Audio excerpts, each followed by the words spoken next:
तो बोलते हैं ना कर्मा हिट्स बैक, पूरा सर्कल है। तो और ये बताऊंगा कि मेंस के क्वेश्चन को अटेम्प्ट कैसे करते हैं। आपको एक बहुत लॉजिकल, बहुत एक एविडेंस बेस पे बताऊंगा कि हाँ आप मेंस में ऐसे रिलेट करके चीज़ें लिख सकते हैं। जैसे कि for example what is the difference between western coastal plane and eastern coastal plain, और बैक वाटर्स हो गए। बैक वाटर्स इन्हीं को लोकल में हमने क्या बोला, कयाल्स, तो इसको याद। अब एस्चुरी क्या होता है, देखो कि क्या रीजन है कि आपके बे ऑफ बंगाल में अगर कंपैरेटिवली, अब तो वेस्टर्न कोस्ट में मतलब अरेबियन सी में काफी आ रहे हैं साइक्लोन, लेकिन अभी भी देखोगे तो ज्यादातर जो आपके साइक्लोन्स आते हैं ना वो आपके बे ऑफ बंगाल रीजन में आते हैं, राइट। तो जो भी सिटी आपके कोस्ट मतलब सी के प्रेजेंट होते हैं वहां पे आपका टेम्परेचर डिफरेंस बहुत ज्यादा नहीं मिलता, जैसे जो मुंबई वाले हैं, ठीक है। जय हिंद एवरीवन। तो कैसे हैं आप सब? आज हम फिर से एक नए लेक्चर के साथ आ गए हैं जहां पर हम डिस्कस करेंगे coastal plains of Indian peninsula. और आज के वीडियो को आप इंश्योर कीजिएगा कि एंड तक देखें, because today I will be covering each and every minute details of western coastal plains and eastern coastal planes. और हाँ, मैं आज आपसे लास्ट में मेंस का भी क्वेश्चन डिस्कस करूंगा और ये बताऊंगा कि मेंस के क्वेश्चन को अटेम्प्ट कैसे करते हैं, जो भी हमने एक्वायर्ड नॉलेजेस हैं, ठीक है, उससे कैसे इन्फेरेंसेस ड्रॉ करके और आप मेंस में एक आंसर लिख पाते हो। मैं कोई भी आपको हाइपोथेटिकल ऐसा नहीं बताऊंगा कि आप मतलब लिख लो, ये चीजें लिख लो, ये आपको सपने में आ जाना चाहिए था। आपको एक बहुत लॉजिकल, बहुत एक एविडेंस बेस पे बताऊंगा कि हाँ आप मेंस में ऐसे रिलेट करके चीजें लिख सकते हो। साथ के साथ निमोनिक्स भी आपको डिस्कस करूंगा। तो आज के वीडियो को देखने के बाद आप इन सारे क्वेश्चनों का जवाब दे पाओगे, जैसे कि for example what is the difference between western coastal plane and eastern coastal plain, उससे रिलेटेड जो भी लैंडफॉर्म्स हैं, सबमर्जेंट कोस्ट और इमर्जेंट कोस्ट क्या होता है, ईस्टर्न कोस्टल प्लेन्स के साइड ही आपका ज्यादातर साइक्लोन्स क्यों आता है जो बे ऑफ बंगाल वाले रीजन में है, ठीक है, फिर एस्चुरी और डेल्टा के बीच में क्या डिफरेंस है, ऐसी जो भी डिटेल्स वाले क्वेश्चंस हैं आप सब इस वीडियो को अंत तक देखने के बाद आप आंसर करने के पोजीशन में होगे। तो चलिए आज के टॉपिक से हम शुरू करते हैं। तो वो है हमारा coastal plains of the Indian peninsular plateau. तो इसके बारे में पहले कुछ बेसिक डिटेल्स देखते हैं, फिर थोड़ा सा मैप वर्क करेंगे और फिर हम उसके अंदर की सब स्पेसिफिकेशन है जो भी वो सारी चीजें करेंगे। तो हमारा देखो कोस्टल प्लेन्स का सबसे पहले हम देखते हैं फॉर्मेशन कैसे है, ठीक है। ये आपका इंट्रो के लिए, अगर मान के चलिए कोस्टल प्लेन से रिलेटेड मेंस में क्वेश्चन आता है तो आप एज अ इंट्रो लिख सकते हैं कि कोस्टल प्लेन्स क्या है। लोकेशन हमने ऑलरेडी प्रीवियस लेक्चर्स में कवर कर लिया है कि जो हमारा देखो ये हमारा इंडियन मैप था, इंडियन पेनिनसुला, ठीक है, उसमें आपने वेस्टर्न घाट देखा था, ईस्टर्न घाट देखा था। वेस्टर्न घाट के वेस्ट वाला जो रीजन था वो था आपका वेस्टर्न कोस्टल प्लेन्स, ठीक है, और जो आपका ईस्टर्न घाट के ईस्ट वाला रीजन था वो था आपका ईस्टर्न कोस्टल प्लेन्स। और जो आपका कोस्टल प्लेन्स है वो कहां से कहां तक एक्सटेंट है, पूरे इंडिया का कोस्टल प्लेन से घिरा हुआ है क्या? नहीं, इंडिया एक पेनिनसुला है, ठीक है, तो वो तीन साइड से मतलब कोस्ट से, ये सी से घिरा हुआ है, that's why it's called Indian peninsula. तो कहां से कहां तक उसका एक्सटेंट है? आपका गुजरात से लेके और उसके बाद पूरा आपका साउथ में जाता है केरला तक, फिर यहां से जाके वेस्ट बंगाल में, ठीक है, इस तरीके से। तो देखते हैं हम जो भी डेफिनेशन है आपका। The coastal plains of India are narrow strips of flat low lying land that lie along the eastern and western coast of Indian peninsular plateau. तो कभी भी आपका मेंस में क्वेश्चन आता है कोस्टल प्लेन्स के बारे में तो आप इंट्रो ऐसे शुरुआत कर सकते हैं। और इसका एक्सटेंड मैंने अभी आपको बताया, they extend from Gujarat in the west, जो कि अभी मैंने बताया, टू कहां, West Bengal in the east. और ये इसका फॉर्मेशन कैसे होता है तो इसको थोड़ा समझते हैं हम, ठीक है। तो इसका फॉर्मेशन जैसे तीन तरीके से हो सकता है, marine regression, river deposition and tectonic activities. तो कैसे हो सकता है देखो मैं आपको एक्सप्लेन करता हूं, ठीक है। तो ये टर्म है जैसे मेरीन रिग्रेशन, इसका मतलब क्या होता है? तो एक टर्म होता है आपका मरीन ट्रांसग्रेशन,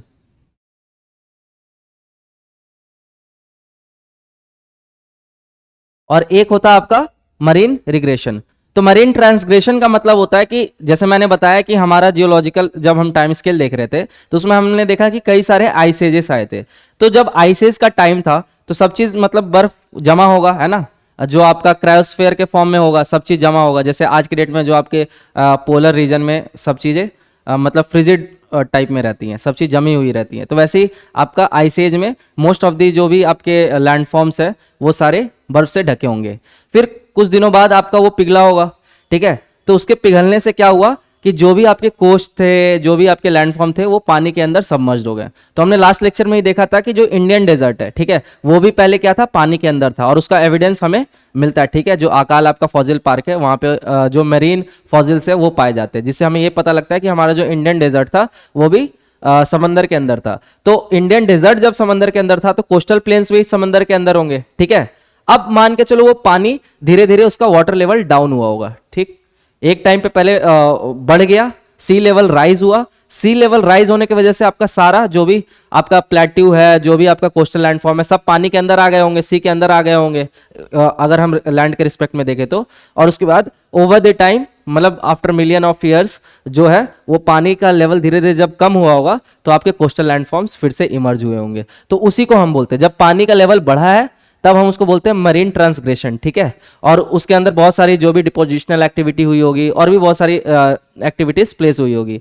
और उसके बाद जैसे पानी घटा तो आपका मरीन रिग्रेशन हुआ, मतलब इसको बोलते हैं घटना, ठीक है। ये वाटर लेवल डिक्रीज हुआ, यहाँ पे इंक्रीज, तो पहले इंक्रीज हुआ फिर डिक्रीज हुआ। और उसके बाद आज के डेट में हम देखते हैं कि जो कोस्टल रीजन के अराउंड आपको बहुत तरीके के लैंडफॉर्म्स देखने को मिलते हैं, बहुत वैरायटी के, बोलते हैं ना डाइवर्स लैंडस्केप आपको मिलता है। कहीं पे क्लिफ्स मिलता है, कहीं पे सैंड बार्स मिलता है, ठीक है। बीचेस कहीं पे प्रेजेंट है, कहीं पे नहीं है, कहीं पे डेल्टाज है, कहीं पे एस्चुरीज है। तो सारे हम आगे डिस्कस करेंगे वीडियो में सारे लैंडफॉर्म्स के बारे में जो ब्रीफली, ठीक है। उसके बाद आपका सेकेंड है रिवर डिपोजिशन। तो ये एक आपका फर्स्ट फैक्टर है। तो अगर कोई पूछता है कोस्टल लैंडफॉर्म कैसे फॉर्म हुए तो उसका पहला फैक्टर आप लिख सकते हो मरीन रिग्रेशन। फिर आपका होता है रिवर डिपोजिशन। तो रिवर डिपोजिशन ऑब्वियसली बात है, आप देखते हो कि जो भी नदियां होती है वो ड्रेन कहाँ होती है, आपके सी साइड में होती है, राइट। तो या तो बे ऑफ बंगाल में होंगी या फिर आपके अरेबियन सी में ड्रेन हो रही है। तो कुछ सेडिमेंट्स वो डिपॉजिट करते हैं। अब इसमें भी हम आगे देखेंगे कि जो आपके अरेबियन सी में जो भी रिवर ड्रेन हो रही है वो डेल्टास फॉर्मेशन नहीं करती, मतलब बहुत ज्यादा वो डिपोजिशन नहीं करती है। जो भी सेडिमेंट्स होता है वो डायरेक्ट सी में डिपॉजिट कर देती हैं। लेकिन वही आपका देखोगे ईस्टर्न साइड में तो वहां पे आपका जो डेल्टास का फॉर्मेशन होता है बहुत दूर तक आपका सेडिमेंट्री डिपॉजिट होता है। उसका सारा रीजन मैं डिस्कस करूंगा, तो अभी आगे डिस्कस करूंगा, अभी आप ये समझ लो। तो एक हो गया रिवर डिपोजिशन, ये हो गया आपका दूसरा कारण। तीसरा आपका हो सकता है टेक्टोनिक एक्टिविटीज। तो इससे कैसे हुआ होगा कोस्टल लैंडफॉर्म का जो ओरिजिन है। तो देखो टेक्टोनिक एक्टिविटीज तो अभी भी है, अभी भी हो रहा है, ठीक है। अर्थ मूवमेंट्स हो रहा है, प्लेट मूवमेंट्स हो रहा है। तो मैंने आपको बताया था लास्ट लेक्चर में, जो आपका जो जब मैं हिल रेंजेस डिस्कस कर रहा था तो उसमें बताया था कि कोई भी प्लेट है, ठीक है, तो उसमें टेक्टोनिक एक्टिविटीज अगर हुआ तो फॉल्ट क्रिएट हो जाता है, ठीक। तो फॉल्ट जब क्रिएट हुआ तो या तो प्लेट डाइवर्ज करेगा या कन्वर्ज करेगा, ठीक है। तो उसका बीच वाला जो पोर्शन था या तो वो सबसाइड कर जाएगा या वो इमर्ज कर जाएगा। तो अगर सबसाइड कर गया तो जो साइड के जो फीचर्स हैं वो आपके क्या हो गए, वो कोस्टल बन जाएंगे। और अगर वो इमर्ज कर गया तो वो वाला आपका, मतलब कंफ्यूज मत करना, जैसे ये मैंने बताया था, ये जैसे ऐसे, या तो वो ये सबसाइड कर गया, ठीक है, या फिर ये ऐसे फॉर्म लेगा, इमर्ज कर गया। ये कब होगा, जब ये दो प्लेट आपके डाइवर्ज कर रहे हैं। और ऐसा वाला कब बनेगा, जब आपके दो प्लेट कन्वर्ज कर रहे हैं, ठीक है। मैंने बताया भी था हॉर्स्ट और ग्रेवन, तो ऐसे रिलेट करके आपको पढ़ना है, ठीक है। तो ये वाला जो था आपका जो ऊपर उड़ गया है, ठीक है, इसको हम क्या बोलते थे, हॉर्स्ट। ये आपने कहाँ देखा था, सतपुरा रेंज में। और ये फिर ये ग्रेबन। तो हम अपने टॉपिक पे बने रहते हैं, ठीक है। ये सब आप पिछले वीडियो में अगर क्लियर करना चाहते हो तो पिछले वीडियो को आप देख लेना, ठीक है। उसके बाद फिर जो हमारा इंडियन कोस्टलाइन का लेंथ है वो कितना गिवन है, अप्रॉक्स 7,500 किलोमीटर अप्रोक्सीमेटली। तो आपको अप्रॉक्स वैल्यू निकालना है। अगर कभी क्वेश्चन में एग्जैक्ट पूछेंगे, यूपीएससी में नहीं पूछते हैं इतने फैक्चुअल क्वेश्चन, लेकिन अगर स्टेट पीसेस में पूछ भी लेते हैं तो आपको 7,500 के अराउंड याद रहेगा ना, तो आप एक मतलब लॉजिकल गेस कर पाओगे, राइट। तो ये हमारा बेसिक इंट्रो था कोस्टल प्लेन्स का, हमने फॉर्मेशन देख लिया। अब हम देखते हैं आगे उसका मैप। अब देखो, अब हम थोड़ा सा मैप वर्क करते हैं। आप इंडिया के मैप पे देख लो कि जो हमारा कोस्ट लाइन है उसका एक्सटेंट क्या है। ये तो मैंने बता दिया गुजरात से वेस्ट बंगाल, तो ऐसे गुजरात से वेस्ट बंगाल नहीं, ये चीज़ तो आप देखना जो मैं मार्क कर रहा हूँ। तो देखो यहाँ से हमारा, ठीक है, ये चीज़, फिर ये साउथ में गई केरला तक, केरला कोस्ट तक, फिर इधर तमिलनाडु, आंध्र प्रदेश, ओडिशा, और इधर से जाके आपका वेस्ट बंगाल। तो ये जो पूरा है रीजन, इस पूरे का लेंथ मैंने क्या बताया, अप्रॉक्स 7,500 किलोमीटर, ठीक है। ये अप्रॉक्स वैल्यू है यहाँ से लेके यहाँ तक का लेंथ, राइट। तो बहुत इंपॉर्टेंट है ना कोस्ट लाइन पढ़ना। और जब मैं मेंस का क्वेश्चन डिस्कस करूंगा तो वहाँ पे आपको बताऊंगा कैसे चीज़ें याद करनी है निमोनिक्स के थ्रू, ठीक है, और भी वेरियस मेथड्स के थ्रू। उसके बाद देखो यहाँ पे जो चीज़ें आप मैप से समझ लो, ताकि जब मैं आगे आपको स्पेसिफिक पार्ट डिस्कस करूंगा तो वहाँ पे आपको समझने में दिक्कत नहीं होगी। तो देखो ये हमारा वेस्टर्न कोस्टल प्लेन है, यहाँ पे हम देख रहे हैं, ये देखो इसका लोकेशन देखना, ध्यान में रखना। ये है आपका काठियावाड़ पेनिनसुला, जो कि कहाँ पे है आपका, गुजरात में, ठीक। ये है आपका रन ऑफ कच्छ। तो ये सारे आपके किससे है, इससे घिरे हुए हैं। फिर ये गल्फ ऑफ खंबत, ठीक है, ये किसके बीच में आपका, जो काठियावाड़ पेनिनसुला है, और ये देखो ये चीज है आपका गल्फ ऑफ खंबत। यहीं पे आपका दीव वगैरह भी है, महाराष्ट्र ये है, ठीक है। उसके बाद नीचे जाओगे तो ये कोंकण, कोंकण कोस्ट हो गया, ठीक है, जो कि आपके गोवा और महाराष्ट्र वाले रीजन में है। फिर आपका नीचे, उसके नीचे जाओगे तो कर्नाटका कोस्ट आ जाएगा, कर्नाटका, आप खुद से ही मैप में देख लेना एक बार, ये आपका कर्नाटका कोस्ट हो गया। उसके बाद फिर आपका ये नीचे मालाबार कोस्ट, इसी को हम बोलते हैं केरला कोस्ट भी। तो केरला कोस्ट का ही दूसरा नाम क्या है आपका, मालाबार कोस्ट, और इसी को कोची से भी जानते हैं, ठीक है। तो मालाबार से अगर आता तो आपको याद रहना चाहिए केरला। तो ये देखो मैप पे देखते जाओ लोकेशन, क्योंकि अभी लोकेशन ध्यान में रखना जरूरी है, तभी आगे चीजें समझ आती है, ठीक है। उसके बाद आपका इधर कोरोमंडल कोस्ट, कोरोमंडल आपका तमिलनाडु वाला जो कोस्ट है, ठीक है, उसको कोरोमंडल कोस्ट बोलते हैं पूरा यहाँ तक। फिर आपका यहाँ आंध्र वाला, ठीक, नॉर्दर्न सरकार वाला रीजन, जो कि मैंने आपको ईस्टर्न घाट में पढ़ाया था, ठीक है, नॉर्दर्न सरकार। तो ये सब आपका आंध्रा और ओडिशा, ठीक है। तो ये आंध्रा कोस्ट है, इधर ओडिशा कोस्ट है, और फिर इधर जो आपका ये वेस्ट बंगाल का कोस्ट है। ये चीजें समझ आ गई। अब और एक चीज जो बहुत इंपॉर्टेंट, जो आपको ध्यान में रखना है, जो हर वीडियो में मैं लगभग डिस्कस करता ही हूँ, कि आपको इंडिया का ये देखना है, मतलब इंडिया का शेप कैसे है, ठीक है, इंडियन जो पेनिनसुला का है। तो देखो आप इससे रिलेट करो, जो ये नीचे का है ये साउथ है, ठीक है, एक बार मैं मार्क कर रहा हूं, और मैं ये सिर्फ एक्सप्लेन कर रहा हूं ताकि आप विजुलाइज कर पाओ, ताकि कोई भी चीजें जब मैं समझाऊं ना तो आपको समझने में प्रॉब्लम ना है। अगर मैं बोलूंगा आगे जाके, ठीक है, इमर्जेंट कोस्ट, सबमर्जेंट कोस्ट, तो आपको कैसे रिलेट करना है वो सारी चीजें बेसिक्स पहले बना लो, तब जाके वो समझ आएगा। तो जैसे देखो ये समझ लो, ये मेरे पास नोटबुक है, ठीक है, ये इसका साउथ है, ये इंडिया का साउदर्न पेनिनसुला है, राइट। फिर ये वेस्ट साइड है इंडियन पेनिनसुला का, मतलब जो आपका वेस्ट कोस्ट है, तो इसको मान लो वेस्ट, ठीक है, मैं जहां पे हाथ रख रहा हूं, और आप दोनों को रिलेट करके विजुलाइज करना, तब थोड़ा आसानी होगा, क्योंकि इसको तो मैं उठा नहीं सकता, इसलिए मैं इसके रेफरेंस में। तो ऐसा समझ जाओ, जो ये पेनिनसुला पार्ट है ये आपका नोटबुक है, ठीक, ये इसका साउदर्न पार्ट, ठीक, ये आपका वेस्टर्न पार्ट, ये आपका ईस्टर्न पार्ट, ये वाला, ठीक है। तो ये तीनों में देखना है। तो मैंने क्या बताया था, ओरिजिन जब आपको बता रहा था इंडियन पेनिनसुला का, इंडियन पेनिनसुलर प्लेट्यू का, हिमालय का, जब ओरिजिन, जब जो भी लैंडफॉर्म प्रेजेंट है आपका, फिजियोग्राफिक डिवीजन प्रेजेंट है, उसका जब मैं ओरिजिन वाला वीडियो लास्ट, मतलब प्रीवियस लेक्चर में ये सब मैंने डिस्कस कर रखा है। तो हमारा पेनिनसुलर प्लेट्यू क्या है, थोड़ा सा उठा हुआ है, मतलब जो साउदर्न साइड है, southern part of Indian peninsula, वो थोड़ा सा अप्रेज्ड है, ठीक। उसके बाद तो ऐसे समझो, साउदर्न वाला अप्रेज्ड, मतलब ये चीज जो है ये थोड़ा सा उठा हुआ है, ठीक है। आप इसको 3D में देखना, तो ये चीज उठा हुआ है। अब वेस्ट और ईस्ट में देखो, तो ये आपका वेस्ट है, ये ईस्ट है, तो वेस्टर्न साइड थोड़ा सा ऐसे है, ठीक है, मतलब ईस्ट के साइड आपका स्लोप है, slope downward toward eastern side. तो इसी कारण यही एक रीजन है कि आपके मोस्ट ऑफ द रिवर जो कहाँ ड्रेन होते हैं, आपके बे ऑफ बंगाल में ड्रेन होते हैं, ठीक है। तो ये शेप हमेशा ध्यान में रखना, ताकि अभी मैं जो आगे फीचर्स डिस्कस करूंगा स्पेसिफिकली कोस्ट के, तो आपको समझने में प्रॉब्लम ना है, राइट। तो अब देखो, अब यहां पे बात करूंगा मैं सबमर्जेंट और इमर्जेंट कोस्ट का, ये टर्म समझ लो, ताकि अभी मैं आगे फीचर्स में डिस्कस करूंगा तो वहां पे मुझे बहुत ज्यादा एक्सप्लेनेशन देने की नीड नहीं होगी। तो देखो, जो भी आपके वेस्टर्न साइड में, ये आपके कौन से होंगे, मोस्टली ये सबमर्ज्ड कोस्ट होंगे, ठीक है, सबमर्ज्ड कोस्ट। और जो आपके ईस्टर्न साइड वाले होंगे वो होंगे इमर्ज्ड कोस्ट, ठीक।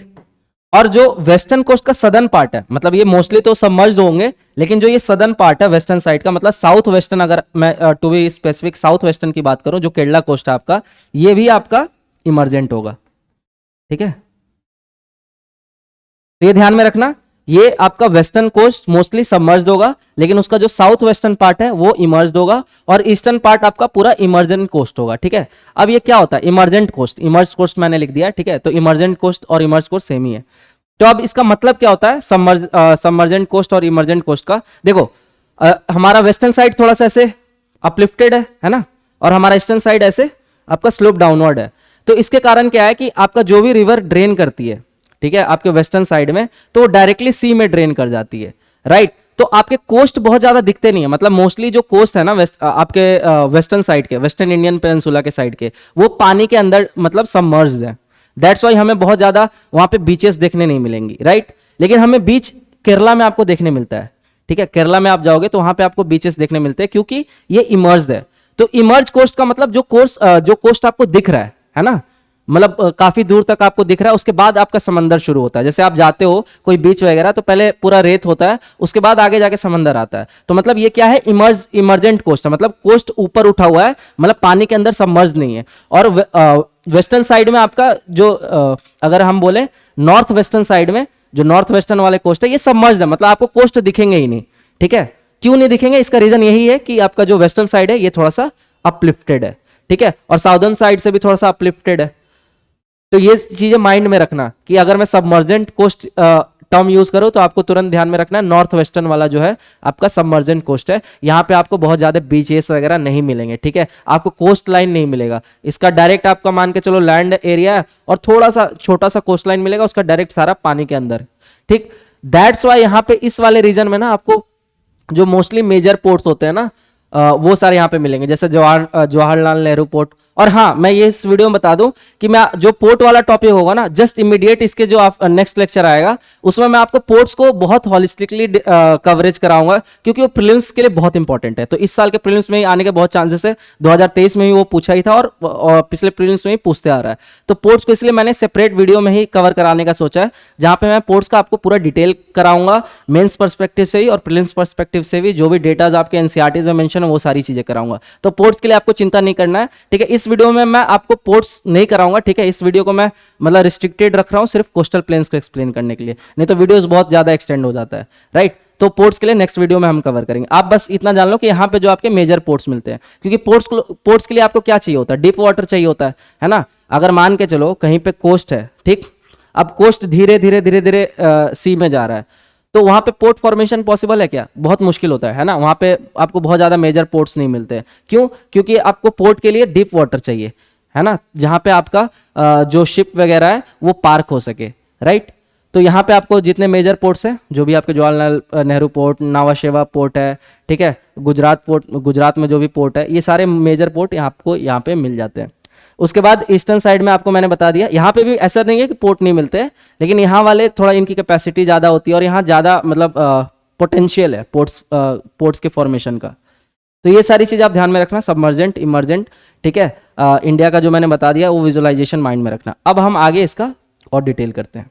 अब हम देखते हैं, मैंने ये पहले बता दिया हमारा डिवीजन। ठीक है, हमारा वेस्टर्न कोस्टल प्लेन्स है और ईस्टर्न कोस्टल प्लेन्स है। राइट, तो वेस्टर्न कोस्टल प्लेन्स आपका क्या है, बॉर्डरिंग द अरेबियन सी, और ईस्टर्न कोस्टल प्लेन्स क्या है आपका, bordering the Bay of Bengal. बाकी इस मैप को भी आप रेफरेंस ले सकते हो। ठीक है, तो मैप ना देखो, ज्योग्राफी पढ़ने के लिए आपको मैप को बार बार विजिट करना होता है, बार बार लोकेशन देखना होता है, क्योंकि आप अपने इंडिया को अच्छे से नहीं जानोगे तो फिर वर्ल्ड को क्या जानोगे। तो इंडिया का पहले फीचर्स अच्छे से देखा करो, और मैप को बार बार एटलस हमेशा पढ़ने के साथ ना, जब पढ़ने के समय एटलस हमेशा रखा करो, क्योंकि मैं भी कोई रेफरेंस देता हूँ तो डायरेक्ट मैप से जाता हूँ। क्यों, क्योंकि हम देखो ह्यूमन है, ह्यूमन एरर हो सकती है, तो हो सकता है लोकेशन गलत मार्क हो गया, लेकिन मैप से जब आप करते हो ना तो आपको एग्जैक्ट पता होता है कि हाँ यहाँ पे ये चीज़ें प्रेजेंट है। राइट, तो इसलिए ज्योग्राफी के लिए हमेशा मैप का रेफरेंस लिया करो। अब हम आगे देखते हैं। ठीक है, तो अब एक एक करके वेस्टर्न कोस्टल प्लेन देखेंगे, फिर ईस्टर्न कोस्टल प्लेन देखेंगे, फिर वेस्टर्न कोस्टल प्लेन का फर्दर सब डिवीजन देखेंगे, ईस्टर्न कोस्टल प्लेन का ही फर्दर सब डिवीजन देखेंगे, ऐसे करके आगे जो भी लैंडफॉर्म्स वगैरह मिलते हैं वो सब डिस्कस करेंगे। ठीक है, तो स्टेप बाय स्टेप करते जा रहा है, और आपको भी ऐसी अप्रोच रखना, जहां पे कनेक्ट करना होगा, कनेक्टिविटी डेवलप करना होगा, वहां पे मैं वो भी बताते जाऊंगा साथ के साथ। अब देखो वेस्टर्न कोस्टल प्लेन्स का कुछ फीचर होगा, तो अब इसको एक एक करके एक एक पॉइंट्स में आपके साथ साथ पढ़ते जा रहा हूँ, जहां पे एक्सप्लेनेशन की नीड होगी आप एक्सप्लेन करते जाना। तो जैसे आपका जो वेस्टर्न कोस्टल प्लेन है, तो ये तो आप अगर मैप ध्यान में होगा तो डायरेक्ट बता सकते हो कहां से, गुजरात से लेके केरला तक, है ना, वेस्ट वाला पार्ट, तो यही चीज यहाँ मेंशन है। फिर बॉर्डर बाय वेस्टर्न घाट्स, मैंने बताया था वेस्टर्न घाट्स के वेस्ट में जो है आपका वेस्टर्न कोस्टल प्लेन्स है, and Arabian Sea in the west. ठीक, तो जैसे ये है आपका कोस्टल प्लेन, इधर है आपका वेस्टर्न घाट, और इधर है आपका अरेबियन सी। ठीक है, तो ऐसे समझ जाओ, अगर इस इमेज को रेफरेंस लेते हो तो ये आपका वेस्टर्न घाट हो गया, ये हो गया आपका अरेबियन सी, और बीच में आपका क्या हो गया, कोस्ट। ठीक है, वेस्टर्न कोस्ट, तो ऐसे याद रखो। फिर मैंने अभी बताया रिलेटिवली नैरो। ठीक है, मतलब ये नैरो होता है। कोस्ट लाइन मैंने बताया ना यहाँ पे कि आपके जो है सबमर्ज कोस्ट लाइन है, इसलिए जो कोस्ट लाइन का जो लेंथ होगा वो कम होगा। क्यों, इसका भी रीजन मैंने बता दिया, क्योंकि वेस्टर्न साइड आपका थोड़ा सा अपलिफ्टेड है। ठीक है, तो वहाँ डिपोजिशनल एक्टिविटी बहुत ज़्यादा नहीं होती है। तो इसका जो विड्थ है वो 50 to 80 किलोमीटर अप्रोक्स, ठीक है, एंड डिसकंटिन्यूअस ड्यू टू रग terrain of the western Ghats. मतलब आपको ऐसा नहीं है कि एक केरला से आप शुरू किए कोस्ट लाइन से तो और कोस्ट के मतलब अलोंग आप जाते जाते गुजरात पहुंच जाओगे, ऐसा नहीं है। मतलब कुछ कुछ हिस्से में केरला में है कोस्ट, फिर उसके बाद आपको वेस्टर्न घाट मिल जाएगा, ठीक है, फिर कुछ हिस्से में आपको मिलेगा कोस्ट, फिर कुछ हिस्से में आपको माउंटेन्स मिल जाएंगे। तो इस टाइप का प्रेजेंट, ऐसे नहीं है कि आप केरला से शुरू किए और डायरेक्ट पहुंच गए गुजरात कोस्ट के अगर अलोंग जाते रहे तो डिसकंटिन्यूअस है, ठीक है। फिर यहाँ पे मैंने बताया मेजर पोर्ट्स जो है वो है कांडला जो गुजरात में, नावा शेवा, मारमागांव, मैंगलोर पोर्ट, कोचिन पोर्ट केरला वाला, ठीक है। अब यहाँ पे एक लाइन मेंशन था आपके एनसीईआरटी में, सिटी ऑफ द्वारका। तो द्वारका देख मतलब बहुत सेक्रेट प्लेसेस है, हमारे जो 4 धाम यात्रा होते हैं उसमें से जो वेस्टर्न साइड का जो है आपका वन ऑफ द 4 धाम्स, तो ये है आपका द्वारका। ये पहले क्या था सिटी, मतलब once part of the Indian mainland, मतलब ये पहले इंडिया का पार्ट था, लेकिन अब ये मोस्टली पार्ट इसका समंदर में, ठीक है, is now submerged under water, मतलब हमारे कृष्ण जी की नगरी। उसके बाद in south the coast has emerged from the sea creating a different landscape like backwaters, spits etcetera.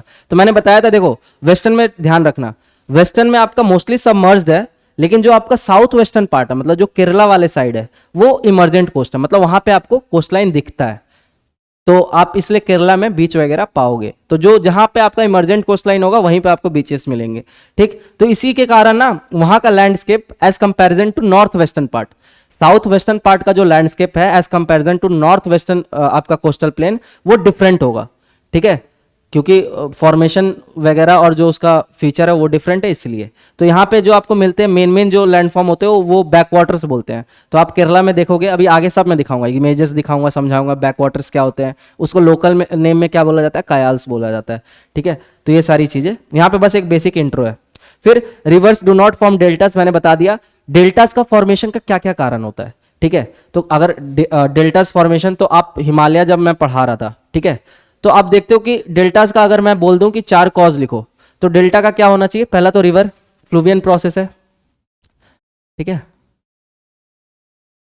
अब रिवर जब ऊपर से सेडिमेंट्स लेके आता है जमीन पे, ठीक है, तो जब रिवर डायरेक्ट हिमालय से निकलता है तो उसकी स्पीड बहुत ज्यादा होती है, राइट। जैसे ही वो जमीन पे आता है, हरिद्वार से एंटर करते हैं, गंगा का अगर मैं रेफरेंस लूँ तो टू बी स्पेसिफिक, तो गंगा हरिद्वार से एंटर करते करते आपके लैंड एरिया पे आती है, फिर उत्तर प्रदेश से होके, फिर बिहार के पटना से होके गुजर के फिर वेस्ट बंगाल में जाके उसका लास्ट में बे ऑफ बंगाल में ड्रेन कर जाते हैं। तो बहुत लंबा डिस्टेंस ट्रैवल करती है गंगा नदी जो हमारी है। तो लॉन्ग डिस्टेंस ट्रैवल करने के कारण ना मतलब जो उनकी स्पीड होती है धीरे धीरे स्लो हो जाती है, मतलब जब हिमालयन से निकल रही है तो उस टाइम पे जो बोलते हैं ना काइनेटिक एनर्जी बहुत ज्यादा है, क्यों, क्योंकि पोटेंशियल एनर्जी ज्यादा था, बहुत हाइट से निकल रही है। तो ये सब साइंस की चीज है। तो पोटेंशियल एनर्जी आपको पता है कि कोई चीज अगर हाइट पर रहती है तो पोटेंशियल एनर्जी उसमें बहुत ज्यादा हो जाता है, उसका जैसे वो मतलब मूवमेंट उसमें शुरू होता है तो उसकी वो कन्वर्ट हो जाता है काइनेटिक एनर्जी में। तो जब आप जैसे ही माउंटेन से कोई रिवर निकल रहा है तो उसकी काइनेटिक एनर्जी बहुत हाई रहेगी, इसलिए वहां का जो लैंडस्केप होगा डीप गॉर्जियस वैलीज ये सब आपको मिलेंगी। और जैसे जैसे वो जमीन पे आता है, प्लेन एरिया पे आता है, तो उसका जो स्पीड होता है ड्यू टू वेरियस ऑब्स्ट्रक्शंस, है ना, in the path of river course, तो इसके कारण उसका स्पीड स्लो हो जाता है।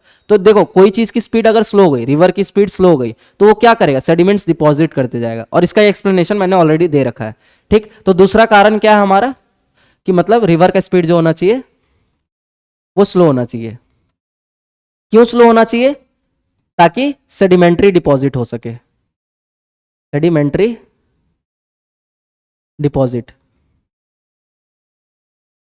और सेडिमेंट्री डिपॉजिट जब होता है तभी डेल्टा का फॉर्मेशन होता है, राइट। अभी डेल्टास का इमेज भी आगे दिखाऊंगा। तो ये कुछ कारण है, बाकी और भी वेरियस फैक्टर्स है, तो आगे डिस्कस करेंगे तो मैं बताऊंगा आपको।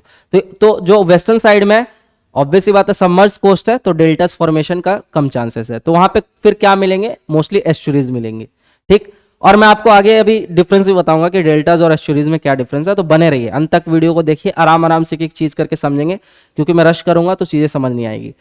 उसके बाद आपका देखो ये लाइन भी मेंशन है। अब जैसे एनसीईआरटी में कोई डेटा और फैक्ट मेंशन है ना, तो वो आपके लिए बहुत इंपॉर्टेंट हो जाता है। तो जो आपका नेहरू ट्रॉफी वालामाकाली बोट रेस, तो केरला में आप मूवीज में भी देखते हो, ठीक है। तो जो बोट रेसिंग होती है तो ये कहाँ होती है, आपके पुन्नावडा कयाल। कयाल मैंने बोला, कयाल किसका फीचर, आपका केरला कोस्ट का, वो केरला में आपको मिलता है कयाल्स, उस local names kayals geography term में क्या बोलते हैं, बैक वाटर्स, ठीक है, उसी को लोकली क्या बोलते हैं, कयाल्स। कहाँ मिलता है आपको, केरला कोस्ट के पास। क्या होता है आगे बताऊंगा। अब हम देखते हैं सब classification of western coastal planes. ठीक है, वेस्टर्न कोस्टल प्लेन्स के बारे में हमने बेसिक फीचर्स देख लिया। अब उसका अंदर का जो सब डिवीजन है वो देखते हैं, राइट। तो सबसे पहले शुरू करते हैं गुजरात कोस्ट से। तो गुजरात कोस्ट में देखो, इसका जो बेसिक जो इंपॉर्टेंट डेटा है वो यहाँ पे मैंने मेंशन कर दिया है। जहाँ पे एक्सप्लेनेशन की नीड होगी मैं कर दूंगा। तो ये लार्जेस्ट कोस्ट लाइन है, ये याद रखना। ठीक है, गुजरात का आपने देखा ऐसे है आपका गुजरात। तो ये यहाँ से शुरू होता है रन ऑफ कच्छ, फिर ये आपका यहाँ पे नीचे गल्फ ऑफ कंबत। ठीक है, ये आपका काठियावाड़ पेनिनसुला। उसके बाद run of Kutch is a saline marshy land, ये सब मैंने डिस्कस कर लिया। ठीक है, रन ऑफ कच्छ जो आपका, ये भी आपका इसको बोला जाता है वाइट डेजर्ट काइंड ऑफ, जहाँ पे रन ऑफ कच्छ में फेस्टिवल होती है ना, काइट फेस्टिवल होती है और बहुत फेमस है। इंडियन टूरिज्म, मतलब इंडियन गवर्नमेंट भी टूरिज्म में बहुत प्रमोट करती है रन ऑफ कच्छ को। तो वहाँ पे गुजरात का एक बहुत इंपॉर्टेंट सिग्निफिकेंट प्लेस है। यहीं इसी में वेस्ट में जाओगे तो आप रिलेट करो सर क्रीक, है ना, western most extreme point of India. ये सब चीज़ें आपको साथ के साथ रिलेट कर लेना है। तो रन ऑफ कच्छ जो है आपका सलाइन मार्शी लैंड है। उसके बाद tidal estuaries of Sabarmati, Mahi, Narmada and Tapi are prominent. तो मतलब कुछ रिवर्स का आपको नाम याद रखना है। तो गुजरात के जो आपके basically western coastal planes Gujarat वाले रीजन से फ्लो करती है। तो कौन कौन सी है आपकी, साबरमती है, माही है, नर्मदा है और तापी, ये सारे आपका गुजरात से ही फ्लो करती है। फिर आपका आ गया कोंकण कोस्ट, जो कि कहाँ पे आपका गोवा और महाराष्ट्र वाले रीजन में। तो देखो south of Gujarat coast submerged coast, ये तो बता दिया मैंने, सबमर्जेंट कोस्ट का मीनिंग बता दिया है। तो गुजरात कोस्ट के नीचे वाला जो है वो आपका है कोंकण कोस्ट। एक्सटेंड्स फ्रॉम दामन टू गोवा। दामन आपका एक यूटी है, दमन एंड दीव। ठीक है, और कहाँ तक एक्सटेंड है ये, गोवा तक। उसका अप्रॉक्स क्या है लेंथ, 500 किलोमीटर। तो एग्जैक्ट याद रखने की जरूरत नहीं है, ह्यूमनली पॉसिबल नहीं है डेटा, लेकिन आप एक माइंड में ब्रीफ आइडिया रखना। उसके बाद कैरेक्टराइज्ड बाय, ये सारे लैंडफॉर्म है, रॉकी क्लिफ्स, हेडलैंड्स एंड एस्चुरीज। तो एस्चुरीज तो मैं अभी आगे आपको डिस्कस करूंगा। बाकी रॉकी क्लिफ्स क्या होता है ये आपका देख लो। ये चीज़ आप जब अगर गए होगे बीच वगैरह साइड गए होगे तो आप देखते होगे इस टाइप का जो लैंडफॉर्म प्रेजेंट रहता है, रॉकी क्लिफ्स। ठीक है, तो बस इमेज से आपको ध्यान में रखना है। बाकी इसका जो डिटेल होगा जब मैं लैंडफॉर्म वाला चैप्टर कराऊंगा तो वहां पे कराऊंगा। और ये सारे जो जितने भी मैं आपको डिस्कस कर रहा हूं ना, ये सारे आपके इरोजनल फीचर है, राइट। हेडलैंड क्या होता है आपका, देखो ये कोस्ट के साइड ये वाला जो फॉर्मेशन है ना, ये चीज ये आपका हेडलैंड है। तो दो टाइप का लैंडफॉर्म प्रेजेंट होता है आपका किसी भी प्रोसेस से अगर बन रहा है। तो इरोजिशनल होता है, मतलब इरोजनल होता है, और डिपोजिशनल होता है। तो ये सारे इरोजनल है, सारे पानी ने इरोड करके ऐसे लैंडफॉर्म्स डेवलप किए। अब देखते हैं हम, पहले देखा गुजरात कोस्ट, फिर देखा हमने कोंकण कोस्ट, अब देखते हैं Kannada coast. Kannada, sorry for my pronunciation. ठीक है, तो ये आपका आ गया कनाडा कोस्ट। तो जो कर्नाटका वाले होंगे बताना किसको कन्नड़ा बोलते हैं या कन्नड़ बोलते हैं। ठीक है, तो फ्रॉम गोवा टू मैंगलोर इसका जो एक्सटेंट है कितना है, 225 किलोमीटर के अराउंड है। मतलब कि देखो हमने लार्जेस्ट कोस्ट लाइन देख लिया, गुजरात था। ठीक है, फिर हमने कोंकण देखा तो वो 500 किलोमीटर था। कन्नड़ा जो है वो आपका 225 किलोमीटर है। तो मतलब उनसे छोटा है ये नैरोएस्ट सेक्शन। ठीक है, ये भी ध्यान में रखना कि वेस्टर्न कोस्टल प्लेन में जो नैरोएस्ट है वो है आपका कनाडा कोस्ट। और इसमें जो फीचर आपको मिलेंगे कॉमन ही मिलेंगे। ठीक है, अगर सबमर्जेंट जो भी है आपका, ठीक है, सबमर्जेंट लैंडफॉर्म है, सबमर्जेंट कोस्ट है, तो उसमें लगभग सिमिलर ही आपको लैंडफॉर्म मिलेंगे। तो जैसे एस्चुरीज हो गया, क्रीक्स हो गया और बैक वाटर्स हो गए। बैक वाटर्स इन्हीं को लोकल में हमने क्या बोला, कयाल्स। तो इसको याद कर लेना, कयाल्स, केरला साइड में कयाल्स बोलते हैं इसको। क्या होता है बैक वाटर, देखो ये इमेज में तुम्हें दिख रहा होगा।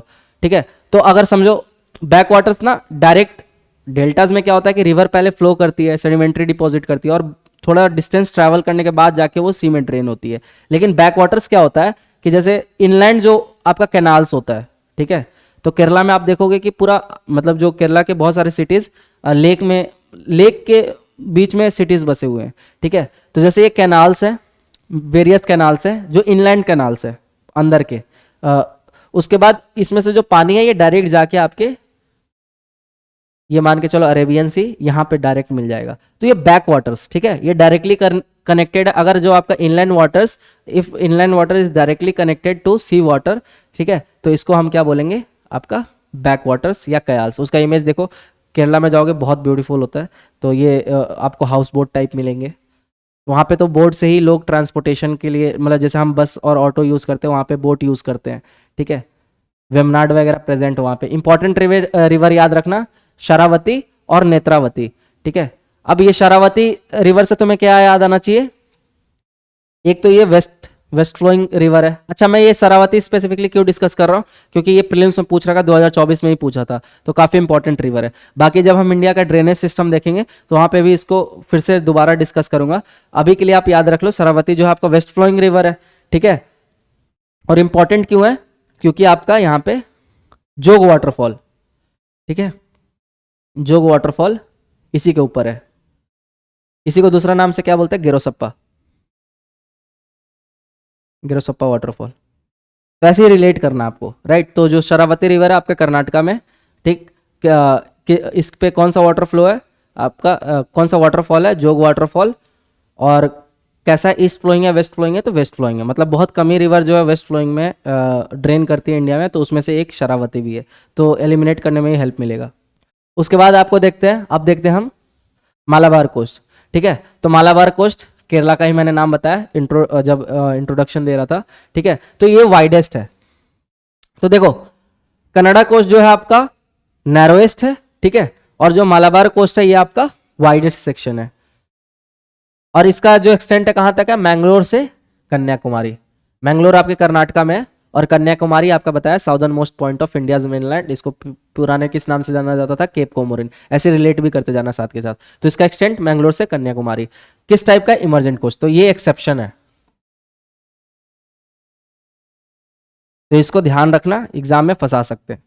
इमरजेंट कोस्ट का मतलब मैंने बता ही दिया, जहां पे आपको बीचेस, जो आपका कोस्टल लैंडफॉर्म है, वो डायरेक्टली सबमर्ज नहीं है वाटर में, ठीक है। कुछ दूर तक पहले वो दिखेगा हमें, उसके बाद धीरे धीरे जाके सबमर्ज है, तो ये चीज याद रखना। और it is famous for lagoons, back waters and estuaries, ठीक है। तो केरला में बहुत सारे फेमस लेक सिटी भी बोला जाता है, तो बहुत सारे लेक्स मिलेंगे आपको, लगून्स मिलेंगे। लगून्स क्या है ये भी आगे मैं आपको बताऊंगा, ठीक है। उसके बाद एस्चुरीज, एस्चुरीज तो अभी आगे डिस्कस करनी है आपको। फिर यहाँ पे जो बहुत फेमस है वेमनाड लेक, ठीक है। It is largest lake of India, एक तो ये है, और आपका इसको कोची लेक से भी जाना जाता है। And it is also largest back waters, ठीक है। बैक वाटर्स का मतलब मैंने समझा ही दिया। तो ये भी कहाँ प्रेजेंट है, आपके मालाबार कोस्ट पे। तो ये सारे बेसिक डिटेल्स आपको याद रखने हैं। अब आप देख लो की features of western coastal planes. इसमें ऐसा मत करना कि वेस्टर्न कोस्टल प्लेन्स का की फीचर याद कर लिया, सेम चीज ईस्टर्न कोस्टल प्लेन का होगा, नहीं। क्यों, क्योंकि वेस्टर्न जो है आपका सबमर्ज्ड है, सबमर्जेंट कोस्ट है, और ईस्टर्न है आपका इमर्जेंट है, तो वहां के लैंडफॉर्म्स जो होंगे वो अलग होंगे। तो यहाँ पे देखो एस्चुरिन रिवर्स है, ठीक है, एस्चुरिन रिवर प्रेजेंट। तो एक बार हम ना एस्चुरिन और डेल्टास के बीच का पहले डिफरेंस देख लेते हैं, नहीं तो मैं बार बार टर्म यूज कर रहा हूँ, आपको कंफ्यूजन होगा। तो देखो, जो आपका डेल्टा होता है, तो ये इमेज से मैं आपको समझाने की कोशिश करता हूं। तो डेल्टा क्या है आपका, ये landform where a river deposit sediments into a body of water like a lake, ocean और अनदर रिवर। तो मान के चलिए रिवर, ठीक है, लैंड से प्लेन एरिया से होते हुए आ रही है, उसके बाद ऐसे से आके और उसके बाद ड्रेन कर रही है ना। मतलब इतने दूर ट्रैवल किया, और ये सारे सेडिमेंट्री डिपॉजिट्स है जो बीच बीच में है ना, ये सारे सेडिमेंट्री डिपॉजिट है। तो ये क्यों हो पाया, क्योंकि जो रिवर का जो कोर्स है, मतलब जो फ्लो है ड्यूरिंग द होल कोर्स, वो धीरे धीरे स्लो डाउन हुआ। तो स्लो डाउन होने की वजह से वहां पे सेडिमेंट्स जो है वो डिपॉजिट होने लगा। अगर वही स्पीड तेज होता तो वो अपने साथ सारा उड़ा के ले जाती, तो ये डिपोजिशन होता ही नहीं, ठीक। तो डेल्टाज आप देख रहे हो। बाकी डेल्टाज में भी आपको बहुत सारे टाइप के डेल्टा मिलते हैं, ये जब हम लैंडफॉर्म पढ़ेंगे तो डिस्कस करेंगे। Arcuate shape delta, bird foot delta, तो ये सारी चीजें भी डिस्कस करेंगे, कौन से किस रिवर पे प्रेजेंट है, ये सब भी आपके प्रीलिम्स के लिए बहुत इंपॉर्टेंट है। लेकिन वो हमारा यहाँ का पार्ट नहीं है, वो लैंडफॉर्म का पार्ट है, तो हम आगे डिस्कस करेंगे उसको। देखा जाए तो ये बर्ड फुट डेल्टा जैसा है। अब एस्चुरी क्या होता है, देखो ये चीज आपको ध्यान रखना। तो एस्चुरी में डिफरेंस क्या है, यहां पे देखो पहले इतने दूर सेडिमेंट डिपॉजिट किया, उसके बाद जाके ड्रेन हुआ। एस्चुरी क्या होता है कि जो आपका इनलैंड वाटर है, ठीक है, वो डायरेक्टली जाके सी में ड्रेन कर जाता है। मतलब यहां से यहाँ पे कोई सेडिमेंट्री डिपॉजिट नहीं हुआ है ना बहुत दूर तक, ये डायरेक्टली यहां से आया और ये सी, मतलब एग्जैक्ट इमेज नहीं है, बट आप इसको समझने के लिए रेफरेंस ले सकते हो। तो जैसे ये देखो, ये अंदर की कोई रिवर है, ठीक है, आई और डायरेक्ट ड्रेन करेगी। लेकिन वेस्टर्न साइड में ऐसा नहीं है। वेस्टर्न साइड में कि निकला और डायरेक्टली ड्रेन किया। क्यों, क्योंकि वेस्टर्न साइड थोड़ा सा आपका अपलिफ्टेड है। तो अगर कोई चीज डायरेक्टली ड्रेन कर रही है तो उसको सेडिमेंट मतलब डिपॉजिट करने का टाइम ही कहाँ मिला, वो डायरेक्ट ड्रेन कर गई, राइट। दैट्स वाई वहां पे फॉर्मेशन होता है एस्चुरी का। तो एस्चुरी का जो आपको बहुत इंपॉर्टेंट चीज है, एक ध्यान रखना है कि यहाँ पे जो ना इतना रीजन जो है, यहाँ पे आपका फ्रेश वाटर, क्योंकि रिवर में आपका फ्रेश वाटर होता है, और सी का क्या होता है, सलाइन वाटर होता है, तो ये दोनों मिक्स हो जाते हैं, ठीक है। तो ये आपका एक इकोटोन जोन क्रिएट करता है। तो इकोटोन आपका इन्वायरमेंट का टर्म है, आप पढ़े भी होंगे इन्वायरमेंट में, ठीक है, इकोटोन। तो ऐसे इन्वायरमेंट भी रिलेट करना आपको। इकोटोन मतलब आपका जो ट्रांजिशन जोन है, एक लैंडस्केप से दूसरे लैंडस्केप पे जा रहे हो आप, मतलब जैसे फॉर एग्जांपल कोस्टल से आप डेजर्ट में चले गए, ठीक है, आप ट्रॉपिकल एवरग्रीन फॉरेस्ट से आप एकदम से मतलब ग्रासलैंड वाले एरिया में चले गए, राइट। तो आपका लैंडस्केप चेंज हो रहा है पूरा वहाँ का, तो इसीलिए आपके जो स्पीसीज भी पाए जाएंगे वो भी डिफरेंट होते हैं। तो यहाँ पे देखो फ्रेश वाटर लेक में अलग तरीके के स्पीसीज पाए जाते हैं, सलाइन वाटर में अलग तरीके के स्पीसीज पाए जाते हैं, और दोनों अब मिक्स हो रही है किसी रीजन में, तो यहाँ पे दोनों टाइप के पाए जाएंगे। तो इसीलिए ये ना आपका इकोलॉजिकली बहुत रिच एरिया होता है। एस्चुरीज होते हैं आपके इकोलॉजिकली बहुत रिच होते हैं, ठीक। तो इसका देख लो, डेफिनेशन देख लो, a partially enclosed body of water where fresh water from river mixes with salt water from the ocean. तो ये चीज ध्यान में रखना, यहाँ पे जो रिवर है, रिवर का फ्रेश वाटर है, और ओशन का जो आपका सलाइन वाटर है, ये दोनों मिक्स हो रहे हैं एस्चुरी वाले केस में, ठीक है। मतलब आपको स्पीसीज मिलेंगे जो कि आपके सॉल्ट वाटर में, सलाइन वाटर में एग्जिस्ट कर सकते हैं और फ्रेश वाटर में एग्जिस्ट कर सकते हैं। तो अब आपको क्लियर हो गया।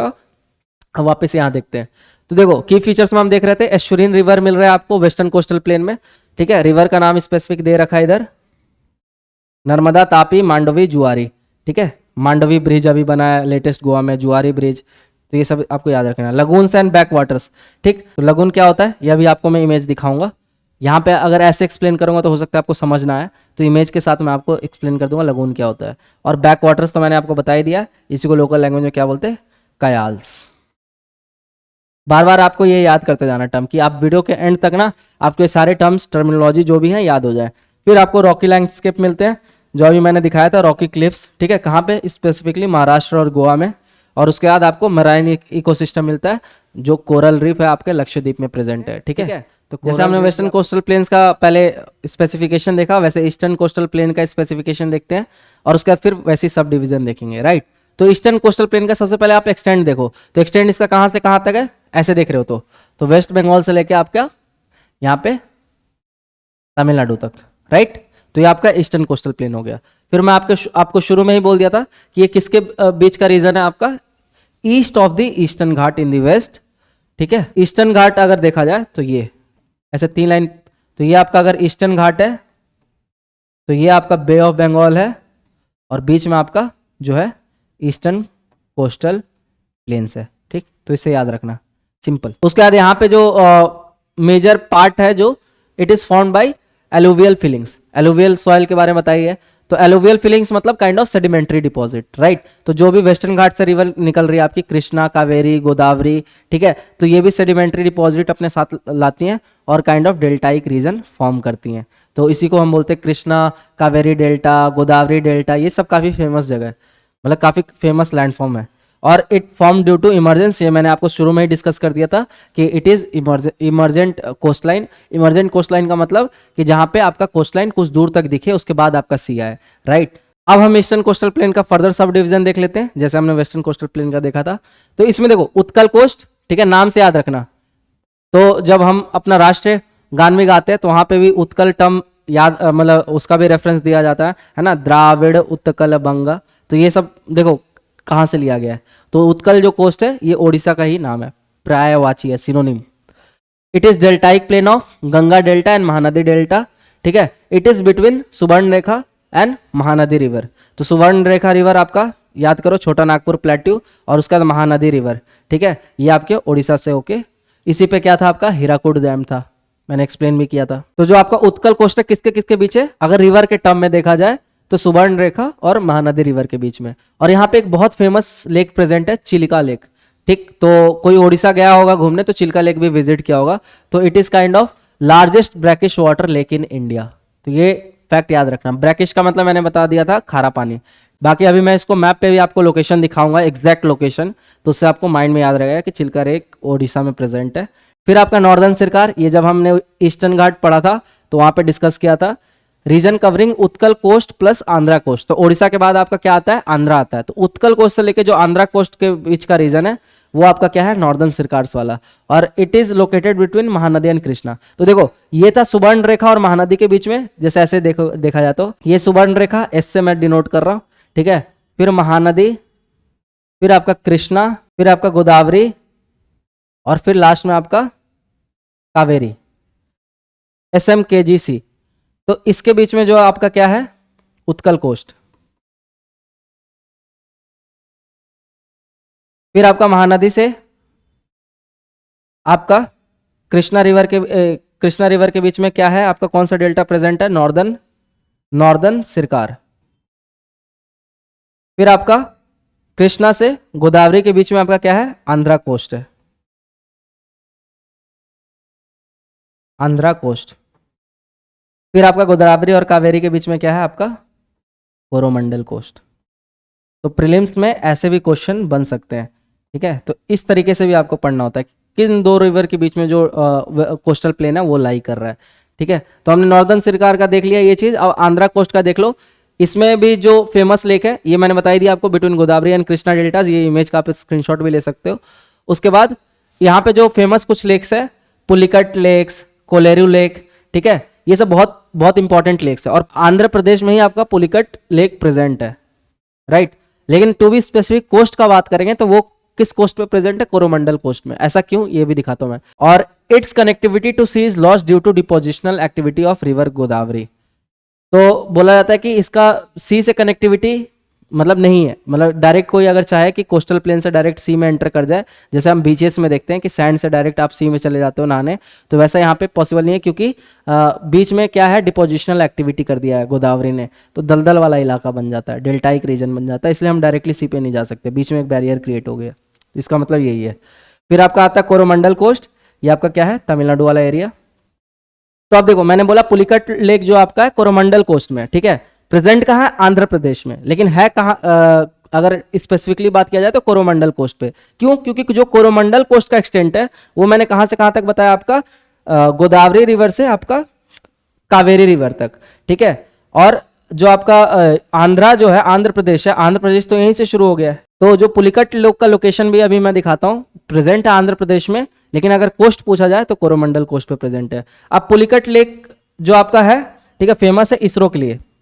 इसरो का लॉन्चिंग सेंटर यहीं पे प्रेजेंट है, ठीक है, जो टेस्टिंग रॉकेट लॉन्चिंग का जो टेस्टिंग सेंटर है श्री हरिकोटा, वो आपके पुलिकट लेक के नियर बाई ही प्रेजेंट है। तो ये चीज़ आप याद रख लेना, ऐसी डेटा कुछ कुछ इंपॉर्टेंट होते हैं, उसको ध्यान में रखना होता है। बाकी it consist of Kaveri delta, ठीक है, मैंने बताया कृष्णा, कावेरी, गोदावरी, ये सारे डेल्टास फॉर्म करती हैं रिवर्स। और पुलिकट लेक के बारे में मैंने आपको बताई। अब थोड़ा ना इसका लोकेशन हम देखते हैं मैप पे, ठीक है, ये सारे लेक। तो कुछ कुछ देखो, लेक्स का भी ना मैं सेपरेट लेक्चर लाने वाला हूँ, डोंट वरी। तो यहाँ पे जो इंपॉर्टेंट लेक्स है वो मैंने बस डिस्कस कर लिया आपके साथ। जैसे वेमनाड आपका केरला में था, ठीक है, तो वो लार्जेस्ट लेक है इसलिए डिस्कस कर लिया। बाकी यहाँ पे जो इंपॉर्टेंट लेक्स है, पुलिकट लेक्स, कोलेरू लेक्स, ठीक है, चिलिका लेक्स, काकानाडा लेक, उसका मैप पे लोकेशन दिखाता हूँ। बस आपको अभी के लिए इतना ध्यान में रखना, बाकी जब मैं लेक्स का अलग से वीडियो लाऊंगा तो वहाँ पे आपको ये सारी चीज़ें डिस्कस कराऊंगा। तो एक बार मैप पे हम देख लेते हैं लोकेशन हमेशा की तरह। तो ये आ गए हम अपने गूगल मैप पे, ठीक है। तो यहाँ से हम मार्क कर लेते हैं। तो देखो पुलिकट लेक का हमने लोकेशन मार्क कर लिया। तो इसका देखना, इसका थोड़ा ना एक्सटेंट आप देखना। पुलिकट लेक ये रहा, और ये आपका क्या है, तमिलनाडु बॉर्डर है। तो एकदम बोलते हैं ना, आंध्र प्रदेश और तमिलनाडु बॉर्डर के बीच में प्रेजेंट है पुलिकट लेक। लेकिन लाई कहाँ कर रहा है, ये आंध्र प्रदेश में लाई कर रहा है, ठीक है। कुछ हिस्सा इसका तमिलनाडु में भी एंटर कर जा रहा है। तो कभी अगर स्टेटमेंट फ्रेम कर दे कि Pulicat lake lies between Tamil Nadu and Andhra Pradesh, तो स्टेटमेंट गलत नहीं है, ठीक है, क्योंकि देखो कुछ हिस्सा यहाँ भी आ रहा है, इसलिए मैप देखना जरूरी होता है। ऊपर ऊपर देख के कोई बता देता है, आप मैप से देखोगे तो आपको एग्जैक्ट याद रहेगा। तो मेनली जो है ये आंध्र प्रदेश में लाई कर रहा है, ठीक है। तो और थोड़ा छोटा हम करेंगे, जूम आउट करेंगे तो आपको एग्जैक्ट पता लग जाएगा इसका जो है। देखो ये हमारा प्यारा भारत, ये हमारा ईस्टर्न कोस्टल प्लेन, ठीक है, ये आपका वेस्टर्न है, ये आपका ईस्टर्न है, यहाँ पे आपका पुलिकट लेक प्रेजेंट है, ये तमिलनाडु, ठीक है, ये आपका आंध्र प्रदेश, और यहाँ पे एकदम तमिलनाडु और आंध्र प्रदेश के बॉर्डर पे आपका पुलिकट लेक। अब मैंने बताया था चिल्का लेक, तो देखो ये जो आपका प्रेजेंट है ये आपका चिल्का लेक है। इसको थोड़ा जूम इन करते हैं तो देखो ये वाला जो प्रेजेंट है ये आपको दिख रहा होगा, ये आपका है चिल्का लेक, ठीक है। आप खुद से भी मैप जब खोल के देखना एटलस में तो आपको एग्जैक्ट लोकेशन पता लग जाएगा ये जगह। उसके बाद फिर आप यहाँ पे देखोगे तो कोलेरू लेक, और यहीं पे आपका है काकानाडा लेक, ये काकानाडा लेक, ये कोलेरू लेक।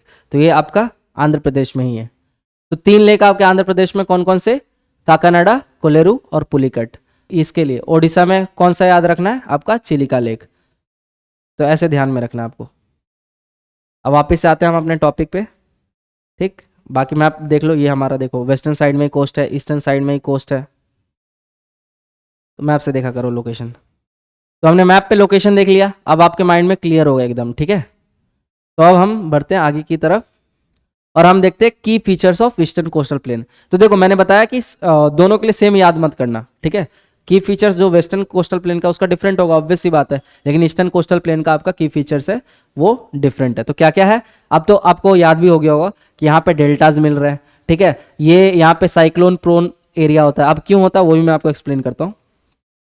तो देखो यहाँ पे एक्सटेंसिव डेल्टाज मिल रहे हैं, क्यों मिल रहा है अब ऑलरेडी मैंने बहुत बार एक्सप्लेन कर दिया, तो इसको अब मैं बहुत एक्सप्लेन करने जा रहा। तो कहाँ कहाँ मिल रहा है, महानदी, गोदावरी, कृष्णा, कावेरी रिवर, ठीक है, ये सारे। फिर आपको लगून्स एंड लेक्स मिल रहे हैं, तो मैंने बताया था लगून्स आपको एक्सप्लेन करूंगा। देखो लगून्स क्या होता है, ये जैसे आपका सी का कुछ वाटर आपका इरोड करके मान के चलो अंदर टेरिटरी में आ जाता है। अब फॉर एग्जाम्पल यहाँ पे आपका कुछ ऑब्स्ट्रक्शन क्रिएट हो गया, ठीक है, बार सा बन गया पत्थर वत्थर से, तो ये आपका लेक फॉर्म हो जाएगा, ठीक है। ये चीज इतना पोर्शन जो मैं मार्क कर रहा हूं, तो ये लेक का फॉर्म ले लिया, इसी को बोलते हैं हम लगून। मतलब कोई सी का हिस्सा, ठीक है, सी का पानी वो आपका इरोड करके आपके इनलैंड टेरिटरी में एंटर किया और उसके बाद फिर क्लोज हो गया, जो उसका रास्ता था सी से, ये वाला जो ओपनिंग है इसका डायरेक्ट जो सी में जाके मिल रहा है एस्चुरी वाला, ठीक है, तो ये क्लोज हो गया। और क्लोज किसी मतलब मिट्टी से भी हो सकता है, ये जो पत्थर दिख रहे हैं ये भी आके यहाँ पे क्लोज कर सकते हैं। तो ये इतना पास नहीं होता है, मतलब आपको काफी अंदर दिखेंगे लगून जैसे। तो अब आपको लगून समझ आ गया होगा, ठीक है, कि ये सी का पानी अंदर इनलैंड टेरिटरी में एंटर किया, फिर क्लोज हो गया ओपनिंग जो था, और जो अंदर पानी बचा रह गया उसी को हम बोलते हैं लगून या फिर लेक। तो ये चीज आपको ध्यान में रखनी है। फिर आपका मैंने बताया सैंडी बीचेस मिलेंगे। अब देखो बीचेस क्यों मिल रहा है, अब तो आपके लिए आसान हो गया होगा, क्योंकि इमरजेंट कोस्ट है। इमरजेंट कोस्ट का मतलब कि आपका डायरेक्ट सी नहीं आता है, ठीक है। आपका पहले ये देखो, ये आपके पहले कोस्ट आपको दिखेंगे, उसके बाद धीरे धीरे आप सी में एंटर करोगे, एक ही बार से ऐसे सी नहीं आ जाएगा। और it is prone to cyclone. इसका रीजन क्या है, मतलब मैंने बताया था वीडियो के स्टार्टिंग में भी कि क्या रीजन है कि आपके बे ऑफ बंगाल में अगर कंपैरेटिवली, अब तो वेस्टर्न कोस्ट में मतलब अरेबियन सी में काफी आ रहे हैं साइक्लोन, लेकिन अभी भी देखोगे तो ज्यादातर जो आपके साइक्लोन्स आते हैं ना वो आपके बे ऑफ बंगाल रीजन में ही आते हैं। तो इसका क्या रीजन है, तो देखो जब साइक्लोन फॉर्मेशन आप देखोगे क्लाइमेटोलॉजी में, तो उसमें देखोगे कि उसका कुछ क्राइटेरिया होता है। तो उसके एक क्राइटेरिया में क्या होता है, शैलो वाटर, ठीक है, शैलो वाटर होता है, प्रेजेंस ऑफ कोरियोलिस फोर्स होता है, ठीक है, टेम्परेचर वहां पे लो प्रेशर जोन क्रिएट होना चाहिए, तभी तो हवा वहां पे आएगी, और कोरियोलिस फोर्स की वजह से आपका साइक्लोन फॉर्मेशन शुरू हो जाएगा। तो ये सब हम देखेंगे क्लाइमेटोलॉजी भी जब पढ़ेंगे। तो जो आपका ईस्टर्न कोस्ट है ना वो आपका शैलो वाटर है। क्यों शैलो वाटर है, क्योंकि मैंने क्या बताया कि रिवर जो है सेडिमेंट्री डिपॉजिट कर रही है, तो वहां पे देखो जो आपका वेस्टर्न कोस्ट थोड़ा सा उठा हुआ है, तो कोई चीज डायरेक्ट गिरेगी तो वो तो गड्ढा क्रिएट करेगी ना, मतलब वहां पे जो वाटर है डीप है, इसलिए वहां पे पोर्ट आपका फैसिलिटेट कर पा रहा है वो जो आपका वेस्टर्न कोस्टल प्लेन है। लेकिन ईस्टर्न कोस्टल प्लेन में आपका शैलो वाटर होता है। तो शैलो वाटर की वजह से क्या होता है, क्यों हेल्प करता है साइक्लोन फॉर्मेशन में, ताकि जो आपका जो टेम्परेचर हो ना, सी का टेम्परेचर हो, वो डिस्ट्रीब्यूट ना हो। जब एक जगह टेम्परेचर राइज करेगा तभी तो वहां पे लो प्रेशर जोन क्रिएट होगा। अगर मान के चलो शैलो ना होता, डीप होता, ठीक है, या फिर एक्सटेंसिव होता, तो क्या होता, टेम्परेचर डिस्ट्रीब्यूट हो जाता पूरे सी में। तो ये एक रीजन है आपका कि ईस्टर्न कोस्टल प्लेन में आपको साइक्लोन्स ज्यादा मिलते हैं, because due to presence of आपका शैलो वाटर। और शैलो वाटर क्यों प्रेजेंट है, क्योंकि जो हमारा इंडियन पेनिनसुला है वो इस तरीके से स्लोप डाउनवर्ड है, तो वहां पे रिवर बहुत सारे सेडिमेंट्री डिपॉजिट करती हैं, ऐसे बीचेस फॉर्म होते हैं और आपका डेल्टास फॉर्म होता है। तो ये सारा हमारा हो गया की features of eastern coastal plain, right. अब हम आगे देखते हैं डिफरेंस। तो देखो अब हमने वेस्टर्न कोस्टल प्लेन पढ़ लिया, उसके सब डिवीजन पढ़ लिए, ईस्टर्न कोस्टल प्लेन पढ़ लिया, उसके सब डिवीजन पढ़ लिए, ठीक है। तो अब तो आप डिफरेंस अगर कोई पूछे एग्जाम में पूछे या वैसे भी प्रीलिम्स के पर्सपेक्टिव से भी, तो अब आपको याद हो गया। तो काइंड ऑफ ये समझ लो कि ये समराइज हो गया, जितना भी आप अभी आपने पीछे पढ़ा उन सबका ये समराइज हो जाएगा अगर आपने डिफरेंस देख लिया। तो एक एक लाइन में देख लो कि इसका लोकेशन देखा हमने, वेस्टर्न का कहाँ है, अलोंग अरेबियन सी, ईस्टर्न का कहाँ है आपका अलोंग बे ऑफ बंगाल। फिर आपका विड्थ क्या है, हमने देखा वेस्ट का जो कोस्टल प्लेन का विड्थ है वो नैरो था, ठीक है, ईस्टर्न कोस्ट का क्या है, ब्रॉड है। ये भी एक्सटेंड भी देख लो 50 to 80 किलोमीटर और ये 100 to 120 किलोमीटर। फिर आपका टेरेन क्या है, रग्ड और स्टेप क्लिफ्स है। क्यों? क्योंकि मैंने बताया कि कंटिन्यूअस नहीं है, वेस्टर्न जो कोस्टल प्लेन है आपका कंटिन्यूअस नहीं होता, बीच बीच में आपके वेस्टर्न घाट्स प्रेजेंट है, दैट्स वाई। और जो आपका ईस्टर्न कोस्टल प्लेन होगा ये लो लाइंग होगा, फ्लैट होगा। क्यों? क्योंकि जो आपका ईस्टर्न प्लेन है वो आपका स्लोप डाउनवर्ड है, तो धीरे धीरे धीरे धीरे ऐसे नीचे जाता है। ठीक, ये सबमर्ज्ड कोस्ट होता है, इसलिए यहाँ पे एस्चुरीज मिलती है। तो एस्चुरीज कहाँ मिलेगी? जहाँ सबमर्जेंट कोस्ट होगा। और ये आपका इमर्ज कोस्ट होता है, यहाँ पे डेल्टाज मिलते हैं। ठीक, उसका रिवर्स यहाँ पे है, शॉर्ट है, फास्ट फ्लोइंग है। तो मैंने बताया शॉर्ट, और क्योंकि कोस्टलाइन शॉर्ट है तो रिवर डायरेक्ट कहाँ ड्रेन कर रही है? डायरेक्ट जाके आपके अरेबियन सी में ड्रेन कर जा रही है, that's why they are short. और इनकी स्पीड भी जो होगी कंपैरेटिवली ईस्टर्न वाले जो ईस्टर्न फ्लोइंग रिवर्स है उनके कंपैरेटिवली स्पीड ज्यादा होगी, दैट्स वाई यहाँ पे डेल्टा फॉर्मेशन नहीं हो रहा, क्योंकि डेल्टा फॉर्मेशन का मैंने आपको क्राइटेरिया बता दिया था। और ये आपका लॉन्ग होगा, डिपोजिशनल होगा और डेल्टाइक होगा। ठीक है, फिर major landforms, estuaries, lagoon, cliffs, और यहाँ पे भी डेल्टाज, लगून्स और बीचेस, मतलब लगून्स आपको दोनों जगह ही मिल रहे हैं। तो ये हो गया आपका समराइज जो भी हमने पीछे पढ़ा। अब और आगे देखते हैं, अब हम मेंस की तरफ जा रहे हैं हम। ठीक है, तो अब थोड़ा मेंस के लिए मैं कुछ फॉर्डर पॉइंट्स आपको देता हूँ कि अगर कहीं से भी क्वेश्चन पूछे कोस्टल लैंडफॉर्म से रिलेटेड तो आप उसको आंसर कर पाओ। तो पहले तो हमारे जो इंपॉर्टेंट कोस्टल लैंडफॉर्म है हमने ब्रीफली देख ही लिया है। तो क्या क्या है आपका, तो आपको स्पेसिफिक एग्जांपल याद रखना है। ठीक है, क्योंकि मेंस में क्या होता है, पहले तो आपके पास पिलर होने चाहिए कि आप किन किन पॉइंट्स को आधार बना के आप आगे का आंसर प्रोसीड करोगे। ठीक है, तो आपके हाथ में 5-6 पॉइंट्स होने चाहिए, उसके बाद आपको स्पेसिफिक एग्जांपल देना पड़ता है, तब जाके आपको मार्क्स अच्छे मिलते हैं। तो इस एग्जांपल को मैं बता देता हूँ। जैसे आपने देख लिया कि हमारे जो कोस्टल लैंडफॉर्म के फीचर्स होते हैं इंपॉर्टेंट, एस्चुरीज होता है, लगून्स होता है, बैकवाटर्स होता है, ठीक है, डेल्टाज होता है, बीचेस, सैंड ड्यून्स होता है और कोरल रिफ्स होते हैं। तो ये कहाँ पे स्पेसिफिकली प्रेजेंट है? अगर हम इंडिया के रिस्पेक्ट में बात करें तो एग्जाम्पल आप देख लो, आपके मेन्स के लिए बहुत मतलब आसान रहेगा। बाकी मैप में मैंने आपको दिखाई दिया है। तो एस्चुरीज आप देख रहे हो कहाँ पे है, आपका वेस्टर्न कोस्टल प्लेन में मिल रहा है, तो आप गुजरात कोस्ट में बात कर सकते हो। ठीक है, नर्मदा, तापी। ठीक है, फिर लगून्स एंड बैकवाटर्स, तो बैकवाटर्स आपने कहाँ देखा? केरला में। ठीक है, वेमनाड लेक, ये देखो वेमनाड, अष्टामुडी, ये सब आपके कहाँ है? केरला कोस्ट में मिलते हैं। लगून्स आपने देख ही लिया। फिर डेल्टास, डेल्टास का स्पेसिफिक एग्जांपल दे दो, सुंदरबन डेल्टा हो गया, कृष्णा कावेरी गोदावरी डेल्टा हो गया, तो ये सब आप दे सकते हो। तो सुंदरबन, महानदी, गोदावरी, कृष्णा, कावेरी। फिर बीचेस एंड सैंड ड्यून्स, तो बीचेस में आप एग्जांपल दे सकते हो मरियाना बीच, जो कि कहाँ पे आपका चेन्नई में है मरियाना बीच। फिर आपका कोवलम बीच, कोवलम आपका केरला में। तो मैंने बताया ना कि वेस्टर्न कोस्ट में आपका एक केरला ही है जहां पे आपको बीच मिल रहा है। ठीक है, क्योंकि वो भी इमर्जेंट कोस्ट है, और ईस्टर्न कोस्टल प्लेन भी आपका इमर्जेंट कोस्ट है। फिर आपका कोरल रिफ्स, तो कोरल रिफ्स आपका तो अंडमान एंड निकोबार आइलैंड और लक्षद्वीप आइलैंड दोनों में ही प्रेजेंट है, तो ये एग्जांपल आप दे सकते हो। तो ये मैंने आपको लास्ट में एग्जांपल दे दिए फॉर्डर पॉइंट्स मेंस के लिए। फिर आगे देखो आप और क्या क्या पोटेंशियल क्वेश्चन बन सकता है, तो आगे हम देखते हैं। तो अब देखो सिग्निफिकेंस ऑफ कोस्टल प्लेन। अब देखो मैं बता रहा हूं आपको इसको कैसे अप्रोच करना है, आपको रटना है डायरेक्ट। अब देखो ऐसे डायरेक्ट रटोगे तो आज तो याद हो जाएगा, लेकिन फिर भूल जाओगे। तो अब हमने जो भी एक्वायर कर लिया नॉलेजेस, अब उससे कैसे इन्फ्रेंस ड्रॉ करेंगे? जब भी सिग्निफिकेंस का बात करें तो हमारे पास कुछ पिलर्स रहने चाहिए। तो मैं आपको एक निमोनिक देता हूं। ठीक है, निमोनिक भी ऐसा बनाओ जो कि टॉपिक से रिलेटेड हो, ताकि आप तुरंत आपके माइंड में आ सके। तो जैसे हम कोस्टल प्लेन पढ़ रहे हैं तो इसके लिए मैं आपको निमोनिक देता हूं। जब भी आपको सिग्निफिकेंस ऑफ कोस्टल प्लेन पूछे तो आप ये निमोनिक यूज कर लेना। अब निमोनिक में भी कैसे रिलेट करते हैं वो दिखाता हूं। तो निमोनिक क्या है आपका?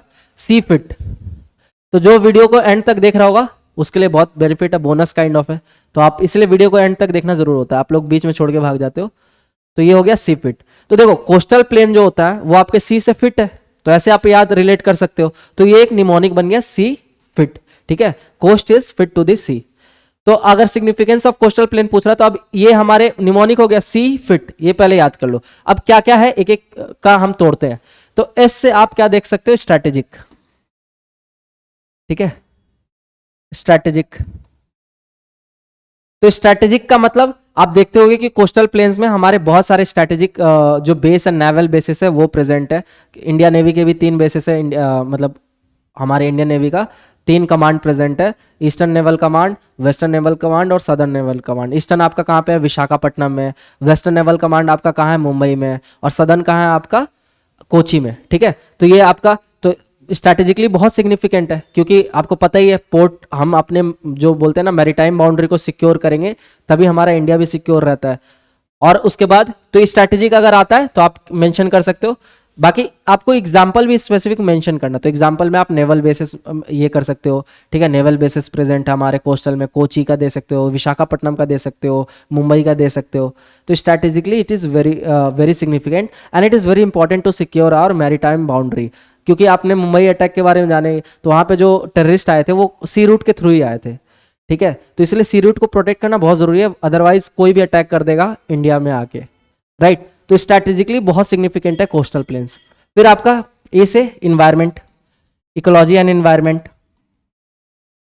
ठीक है। अब देखो, आपको पता है कि जो आपका कोस्टल लैंडफॉर्म है वहां पे कोरल रिफ्स मिल रहे हैं, ठीक है, आपके मैनग्रोव्स मिल रहे हैं, तो यहाँ पे कैसे कैसे आपको रिलेट करना है। अगर मैं जैसे मैं मेंस लिख रहा हूँ, अब मैंने ये वीडियो देख लिया है या फिर मैंने ये चीज़ें एक्वायर कर ली है नॉलेज, तो अब मैं कैसे उस नॉलेज को कैसे यूज़ करूँगा यहाँ पे।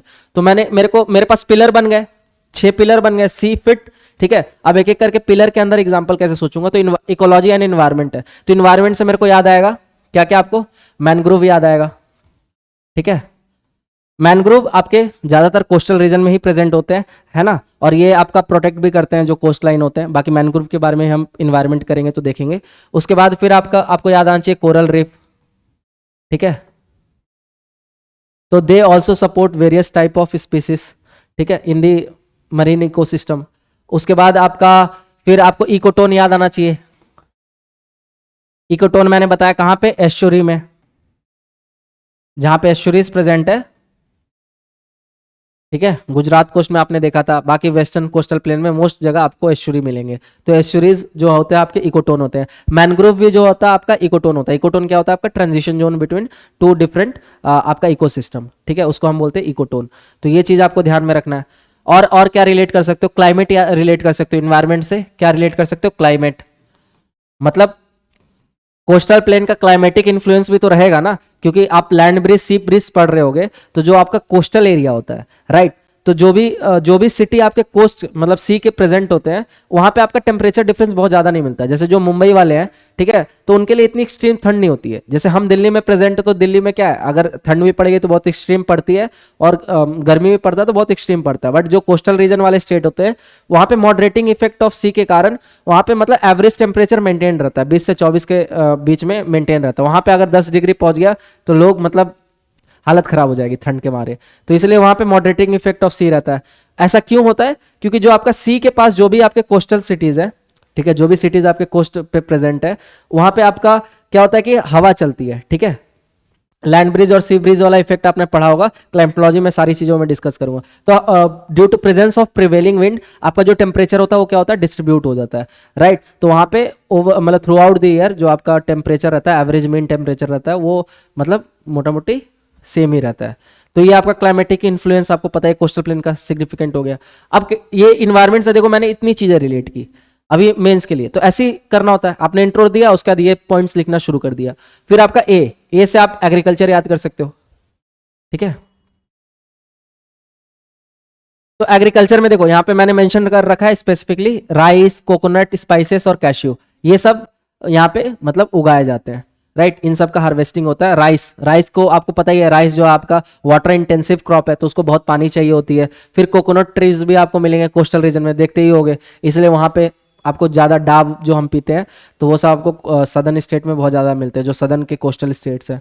उसके बाद spices, Kerala is famous for spices, है ना। सारे हम तो एंशियंट टाइम में भी पूरे वर्ल्ड को तो हम स्पाइसेस एक्सपोर्ट करते थे। कार्डमम हो गया, लौंग, इलायची, जो भी है हमारा, वो सारी चीजें। फिर कैशो जो आपका काजू है, इसकी भी खेती होती है कोस्टल रीजन के अराउंड। तो एग्रीकल्चर से ये चीजें हो गई। फिर allied agriculture and allied activities, है ना। तो फिशरीज, अब सी खत्म हुआ, अब एफ से क्या हो गया आपका, फिशरीज।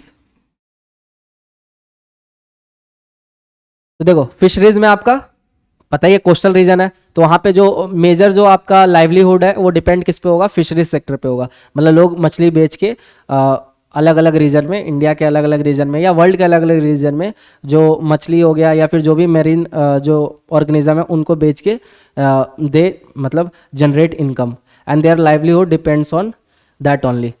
तो ये चीज हो गया major fish producing region supporting livelihoods. फिर आपका फिर आपका आता है आई, ठीक है। आई से आपका क्या हो गया, इंफ्रास्ट्रक्चर। इंफ्रास्ट्रक्चर अब इंफ्रास्ट्रक्चर में आप क्या क्या याद कर सकते हो, पोर्ट हो गया, ठीक है, पोर्ट्स हो गया, इंडस्ट्रीज हो गया, उसके बाद आपका नेशनल वाटरवेज हो गया। तो हमें पता है कि जो कोस्टल लैंडफॉर्म है ना, they facilitate various type of industries, जो पेट्रोकेमिकल इंडस्ट्रीज होती है, जो रिफाइनरी इंडस्ट्रीज होती है, वो आप ज्यादातर देखोगे कि कोस्टल रीजन के अराउंड ही मतलब सेटअप होती है। अब तो आईटी इंडस्ट्रीज भी सेटअप होने लगी, जैसे चेन्नई है, चेन्नई भी काइंड ऑफ आईटी हब है, ठीक है। तो जो भी कोस्टल सिटीज है, ये बहुत वेरियस टाइप ऑफ इंडस्ट्रीज आपके सेटअप करने में फैसिलिटेट करती है। उसके बाद फिर आपका पोर्ट्स, पोर्ट्स आपको पता ही है कि आप पोर्ट्स हम नेक्स्ट लेक्चर में डिस्कस करेंगे, उससे रिलेटेड चैलेंजेस भी डिस्कस करेंगे और सारे सॉल्यूशन भी। तो नेक्स्ट लेक्चर के लिए आप वेट कीजिएगा, वो हम तुरंत लाएंगे। तो पोर्ट्स भी आपके कोस्ट रीजन में, और पोर्ट आपको पता ही है कि it is kind of cradle of economy, है ना, backbone of our Indian economy. Ports से ही आपके सारे ट्रेडिंग होते हैं, हम सारे वर्ल्ड से बोलते हैं ना इंटर ट्रेड कर पाते हैं, अपने सामान भेज पाते हैं। फिर आपका नेशनल वाटरवेज जो आप अभी गवर्नमेंट डेवलप कर रही है, तो इसमें भी आप देख लो पोर्ट्स एंड ट्रेड में मेजर पोर्ट्स मुंबई, चेन्नई, विशाखापट्टनम, कोची, ठीक है। तो आपको यहाँ पे स्पेसिफिक एग्जांपल याद रखने। देखो पहले हमारे पास पिलर आ गए, सी फिट। अब सी फिट आपको तोड़ के एस से स्ट्रैटेजिक, ठीक है, ई से इन्वायरमेंट एंड इकोलॉजी, ए से एग्रीकल्चर, एफ से आपका फिशरीज, आई से आपका इंफ्रास्ट्रक्चर, और टी से जो है आपका ट्रेड, ट्रेड और टूरिज्म। तो टूरिज्म याद रख लो। तो अब मान चलो ये पिलर आ गया, अब मेंस में आपको सोचना नहीं पड़ेगा ना, आपको तुरंत सी फिट आया, आपने तुरंत 6 पिलर लिख दिया। अब उसके अंदर स्पेसिफिक एग्जांपल लिख दो, स्पेसिफिक एग्जांपल के लिए मैंने यहां दे ही दिया, ठीक है। तो एग्रीकल्चर लिखोगे तो ये एग्जांपल मेंशन कर देना। पोर्ट्स में आपको पता ही है, नावा शेवा, Jawaharlal Nehru port, Haldia port, Paradip port, Ennore port, बहुत सारे पोर्ट है ना, तो ये सब आप मेंशन कर सकते हो। उसके बाद टूरिज्म, तो टूरिज्म के लिए कोस्टल जो रीजन होता है बहुत फेमस है, गोवा सब जाते ही हैं, ठीक है। तो बीचेस प्रेजेंट होते हैं, फिर कोरल रीफ्स प्रेजेंट होता है, बहुत सारी वाटर स्पोर्ट्स एक्टिविटीज होती है। फिर आपका स्पिरिचुअल, जो आपका स्पिरिचुअली और कल्चरली भी बहुत ज्यादा सिग्निफिकेंट है, तो रामेश्वरम आप जाते होगे, तो ये सब आपके कोस्टल रीजन के ही अराउंड प्रेजेंट है, ठीक है। फिर जो मैंने इंडस्ट्री का आपको बताया ही था, पेट्रोल, तो पेट्रोल एंड मिनरल्स, तो यहाँ पे मोनाजाइट सैंड्स भी मिलते हैं। तो मोनाजाइट को मैंने हाईलाइट किया क्योंकि अभी यूपीएससी में पूछ रखा है, monazite is kind of important और फॉर थोरियम। थोरियम से आपका जो भी न्यूक्लियर प्लांट हम डेवलप करते हैं, तो वहाँ पे थोरियम एज आपका फ्यूल यूज होता है, न्यूक्लियर फ्यूल की तरह, ठीक है। तो दैट्स वाई ये भी आपका कोस्टल रीजन का एक सिग्निफिकेंट होगा कि यहाँ पे बहुत तरीके के मिनरल्स आपको पाए जाएंगे। तो ऐसे आपको याद करना है। अब मैंने सारी पॉइंट डिस्कस कर लिया, अब देख लो जो भी डिस्कस किया मैंने। मैनग्रोव्स बताया, मैनग्रोव्स में आप सुंदरबन का एग्जांपल दे दो, ठीक है, कहाँ पे प्रेजेंट है, वेस्ट बंगाल में प्रेजेंट है। तो ये आपके फॉर्डर पॉइंट है, आप स्क्रीनशॉट ले लो। और अगर आपको इस लेक्चर का पीडीएफ आपको चाहिए होगा तो आप कमेंट सेक्शन में बताना, मैं प्रोवाइड करवा दूंगा, राइट। उसके बाद आपका कोरल रीफ्स में देख लो, लक्षद्वीप, अंडमान निकोबार, क्यों इंपॉर्टेंट है ये सब मैंने बता दिया। लगून्स एंड वेटलैंड्स भी बता दिया, वेटलैंड्स के बारे में आपको पता ही है, ठीक है। तो ये सब बहुत सारे स्पीसीज और बायोडाइवर्सिटी को सपोर्ट करते हैं। बाकी वेटलैंड्स अभी इन्वायरमेंट का सेक्शन में डिस्कस नहीं कर रहा हूँ, इसलिए वेटलैंड्स को बहुत फर्दर डिस्कस नहीं करते। फिर डिफेंसिव एंड नेवल बेसिस सब बता दिया। स्ट्रैटेजिक एंड कल्चरल सिग्निफिकेंस जैसे मैंने बताया वहाँ पे, तो ये चीज़ आपको एग्जाम्पल याद रहना चाहिए।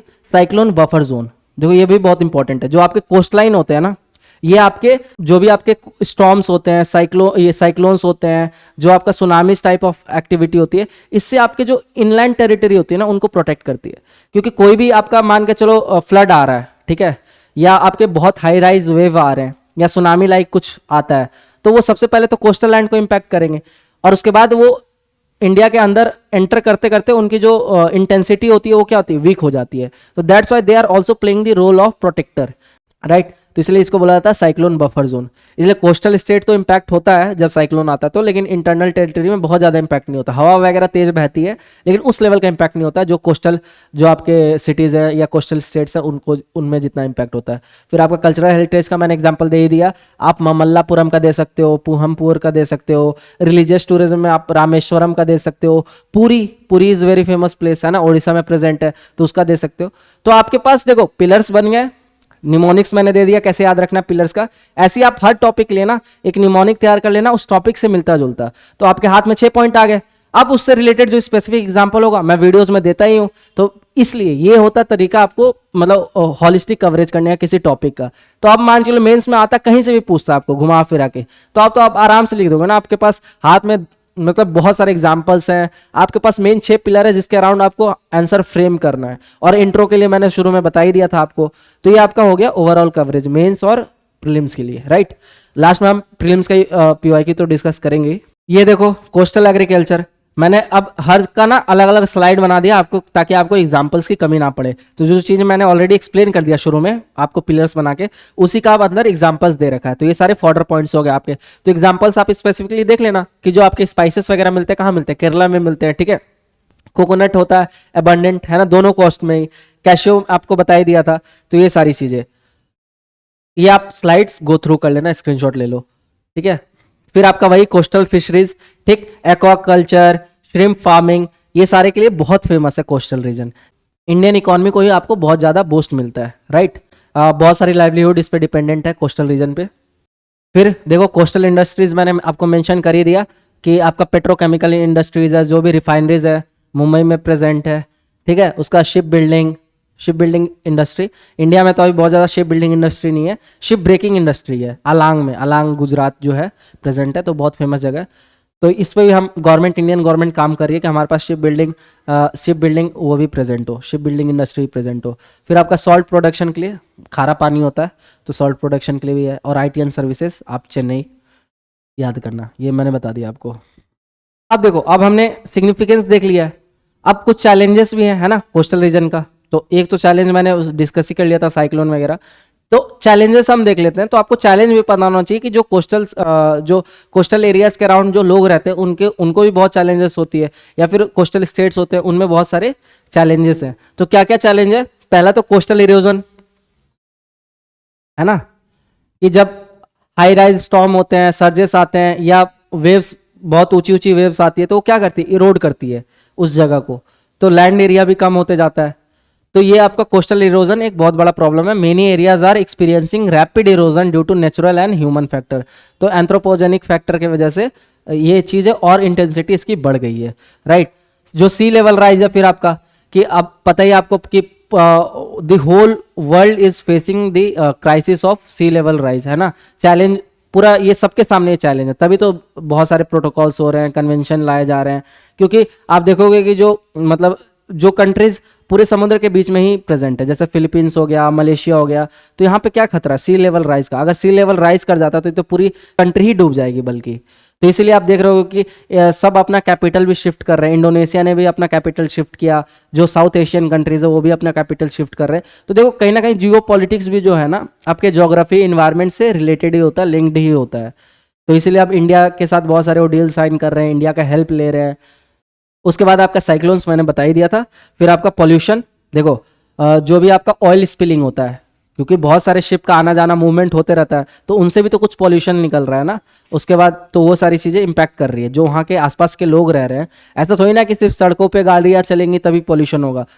कोस्टल एरियाज के अराउंड भी इतनी सारी शिप्स चल रही हैं, उनमें भी तो चलने के लिए आपको पेट्रोल ही चाहिए, है ना, आपको फॉसिल फ्यूल्स ही चाहिए, तो वो भी तो पॉल्यूशन क्रिएट कर रही है। फिर बहुत बार आप देखते होगे ऑयल स्पिलिंग हो जाता है, मतलब पानी में पूरा ऑयल बिखर जाता है। तो उस रीजन, उतने दूर का रीजन के ना सारे जो मेरीन ऑर्गेनिज्म है वो डेड हो जाते हैं, मछलियाँ मर जाती हैं। फिर वही लोग खाते हैं, या जो नहीं भी मरते तो उनके अंदर वो सारी चीज़ें चली जाती है, तो फिर हम वो खाते हैं, तो फिर बायोमैग्निफिकेशन होता है। तो ये सारी चीज़ें आपको रिलेट करनी है। कैसे रिलेट करनी है मैंने बता ही दिया।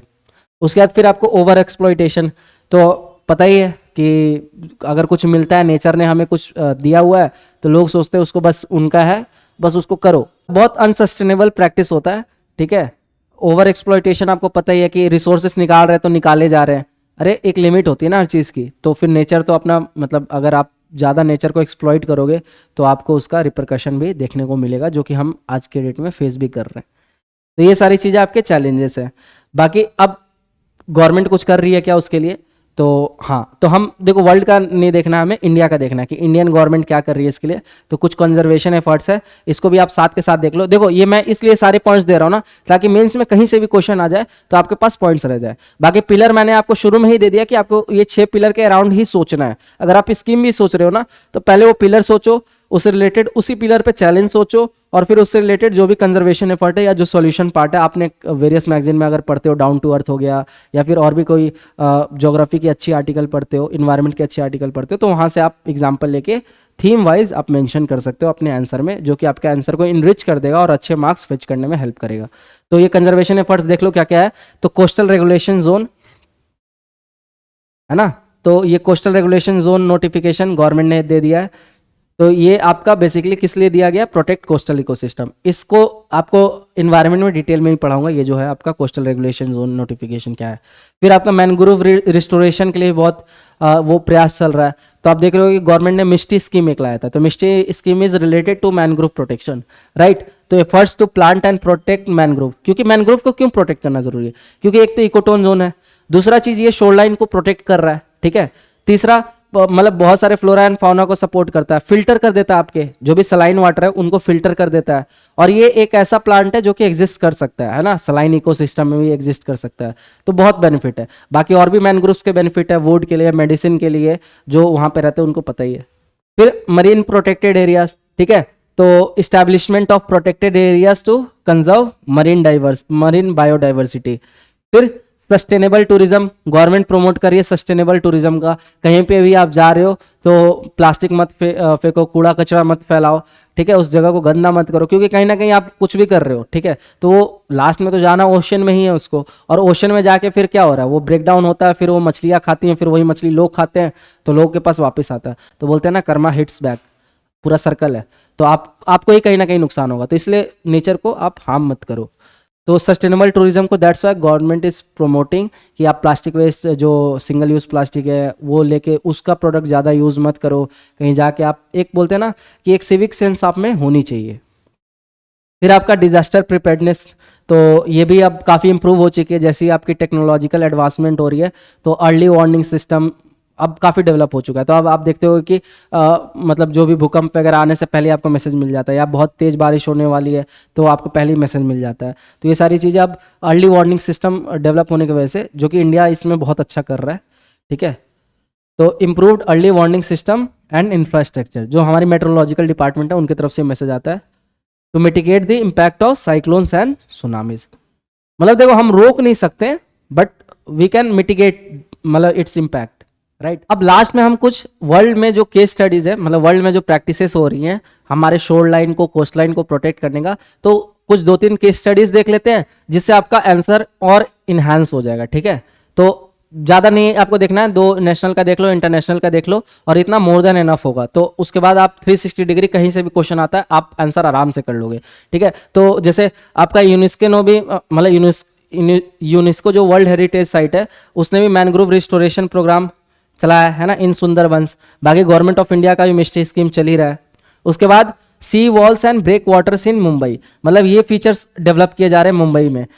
तो ये जो देख रहे हो आप, है ना इमेज, तो अब major coastal city implementing innovative coastal defence structure like sea walls, मतलब वॉल टाइप स्ट्रक्चर बना दिया जा रहा है ताकि जो वेव हो उसका इम्पैक्ट मतलब वो इरोड ना करे, राइट, और वो सिटी के अंदर एंटर ना करे। तो इसलिए सी वॉल्स किस लिए लगाया जाता है, किसी चीज को प्रोटेक्ट करने के लिए।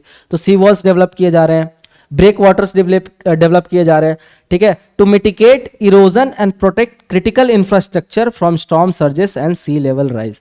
तो जो भी क्रिटिकल इंफ्रास्ट्रक्चर है उनको प्रोटेक्ट करने के लिए। फिर नेदरलैंड का एक बहुत प्यारा एग्जांपल है, तो दे आर ऑल्सो मतलब दे आर काइंड ऑफ, इनको आप ले सकते हो आइडियल, है ना, आइडियल केस स्टडी।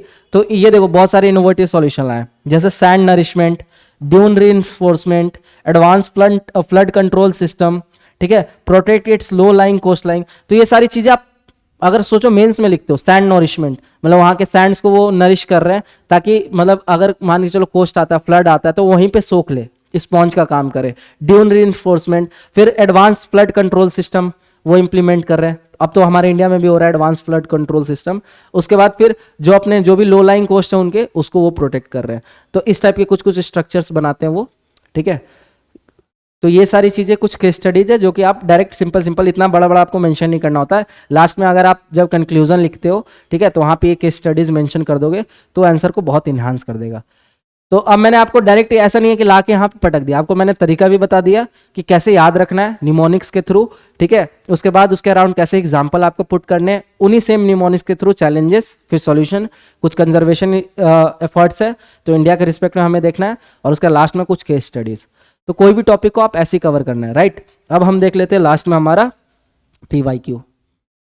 तो हमेशा की तरह हमारा PYQ ठीक है, बहुत ज़्यादा क्वेश्चन कोस्टलाइन से नहीं पूछे गए, लेकिन पूछे जा सकते हैं। बाकी जो मैंने सारे इंक्लूड नहीं किए, ठीक है, 3-4 ही इंक्लूड किए ताकि आपको आइडिया लग जाए कि क्वेश्चन कैसे फ्रेम होता है इन सारे टॉपिक से। तो पहला देखते हैं हम, सिविल सर्विसेज 2013 का सवाल है। The annual range of temperature in the interior of the continents is high as compare to coastal areas, what are the reason.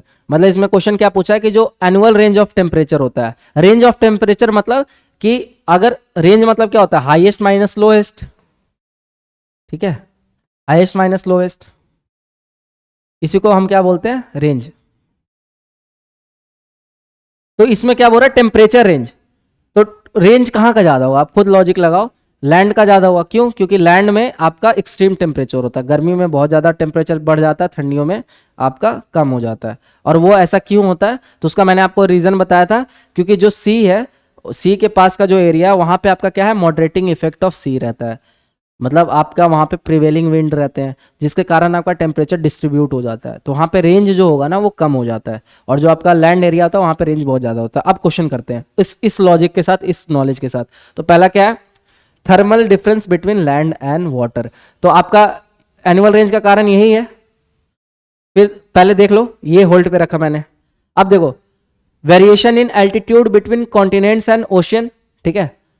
तो एल्टीट्यूड और कॉन्टिनेंट्स और ओशन का एल्टीट्यूड में डिफरेंस की वजह से ऐसा क्या होता है क्या, मतलब क्वेश्चन ये पूछा है कि लैंड का जो एनुअल रेंज है टेम्परेचर का, वो क्यों ज्यादा होता है एज कंपैरिजन टू ओशन।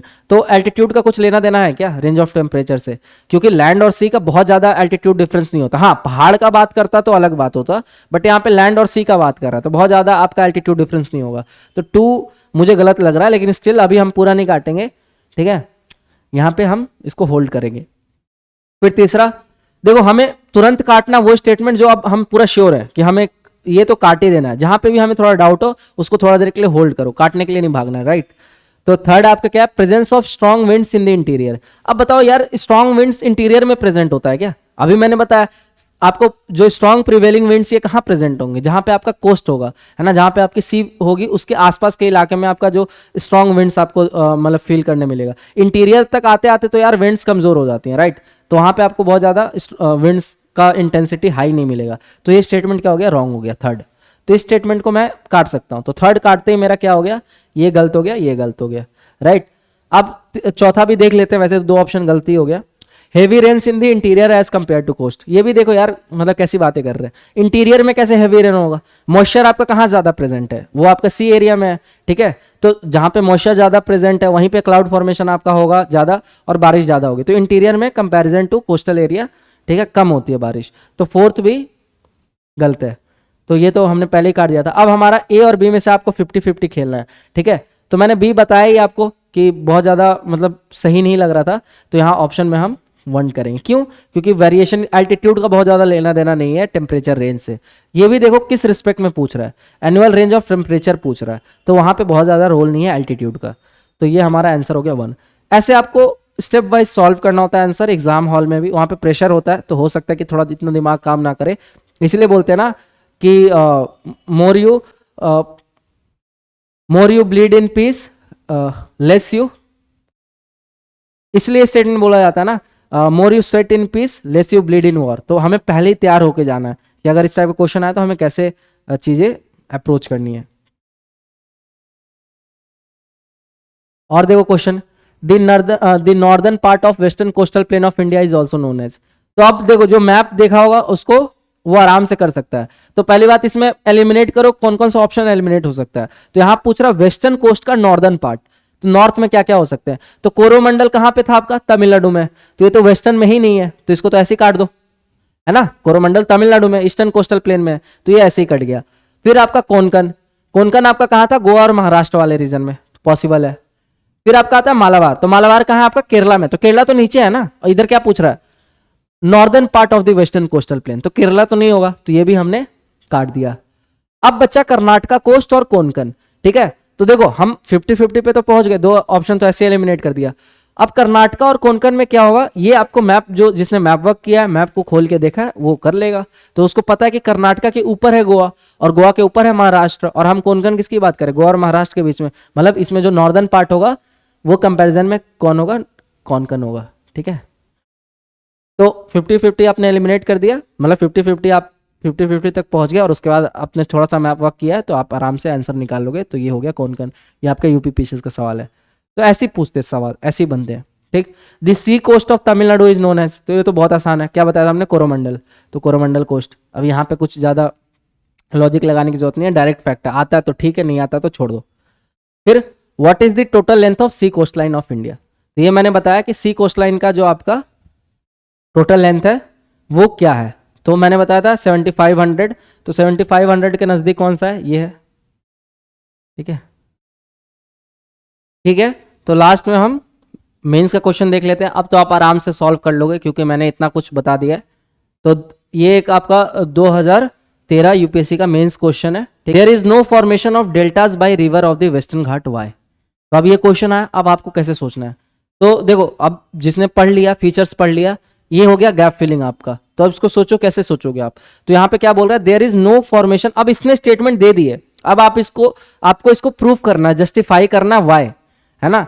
अब आपको यहाँ पे रीजनिंग नहीं कर रही है, नहीं भाई डेल्टास तो होता है, ऐसा थोड़ी ना वेस्टर्न, तो ऐसा नहीं है कि वेस्टर्न घाट से जो रिवर निकलती है वो डेल्टा फॉर्म नहीं करती हैं, ठीक है। जो आप अभी मैंने बताया आपको, कृष्णा, कावेरी, गोदावरी, ये सारी डेल्टास फॉर्म करती हैं, लेकिन यहाँ पे वो पूछ नहीं रहा, बता रहा है कि नहीं करती हैं। तो आप उसको जस्टिफाई करो। तो आप कैसे जस्टिफाई करोगे, तो देखो आपको इस टाइप के क्वेश्चन में कैसे अप्रोच करना होता है कि आपको पता है कि वेस्टर्न घाट से आपको तो आपकी ईस्ट फ्लोइंग रिवर भी निकलती है, वेस्ट फ्लोइंग रिवर भी निकलती है।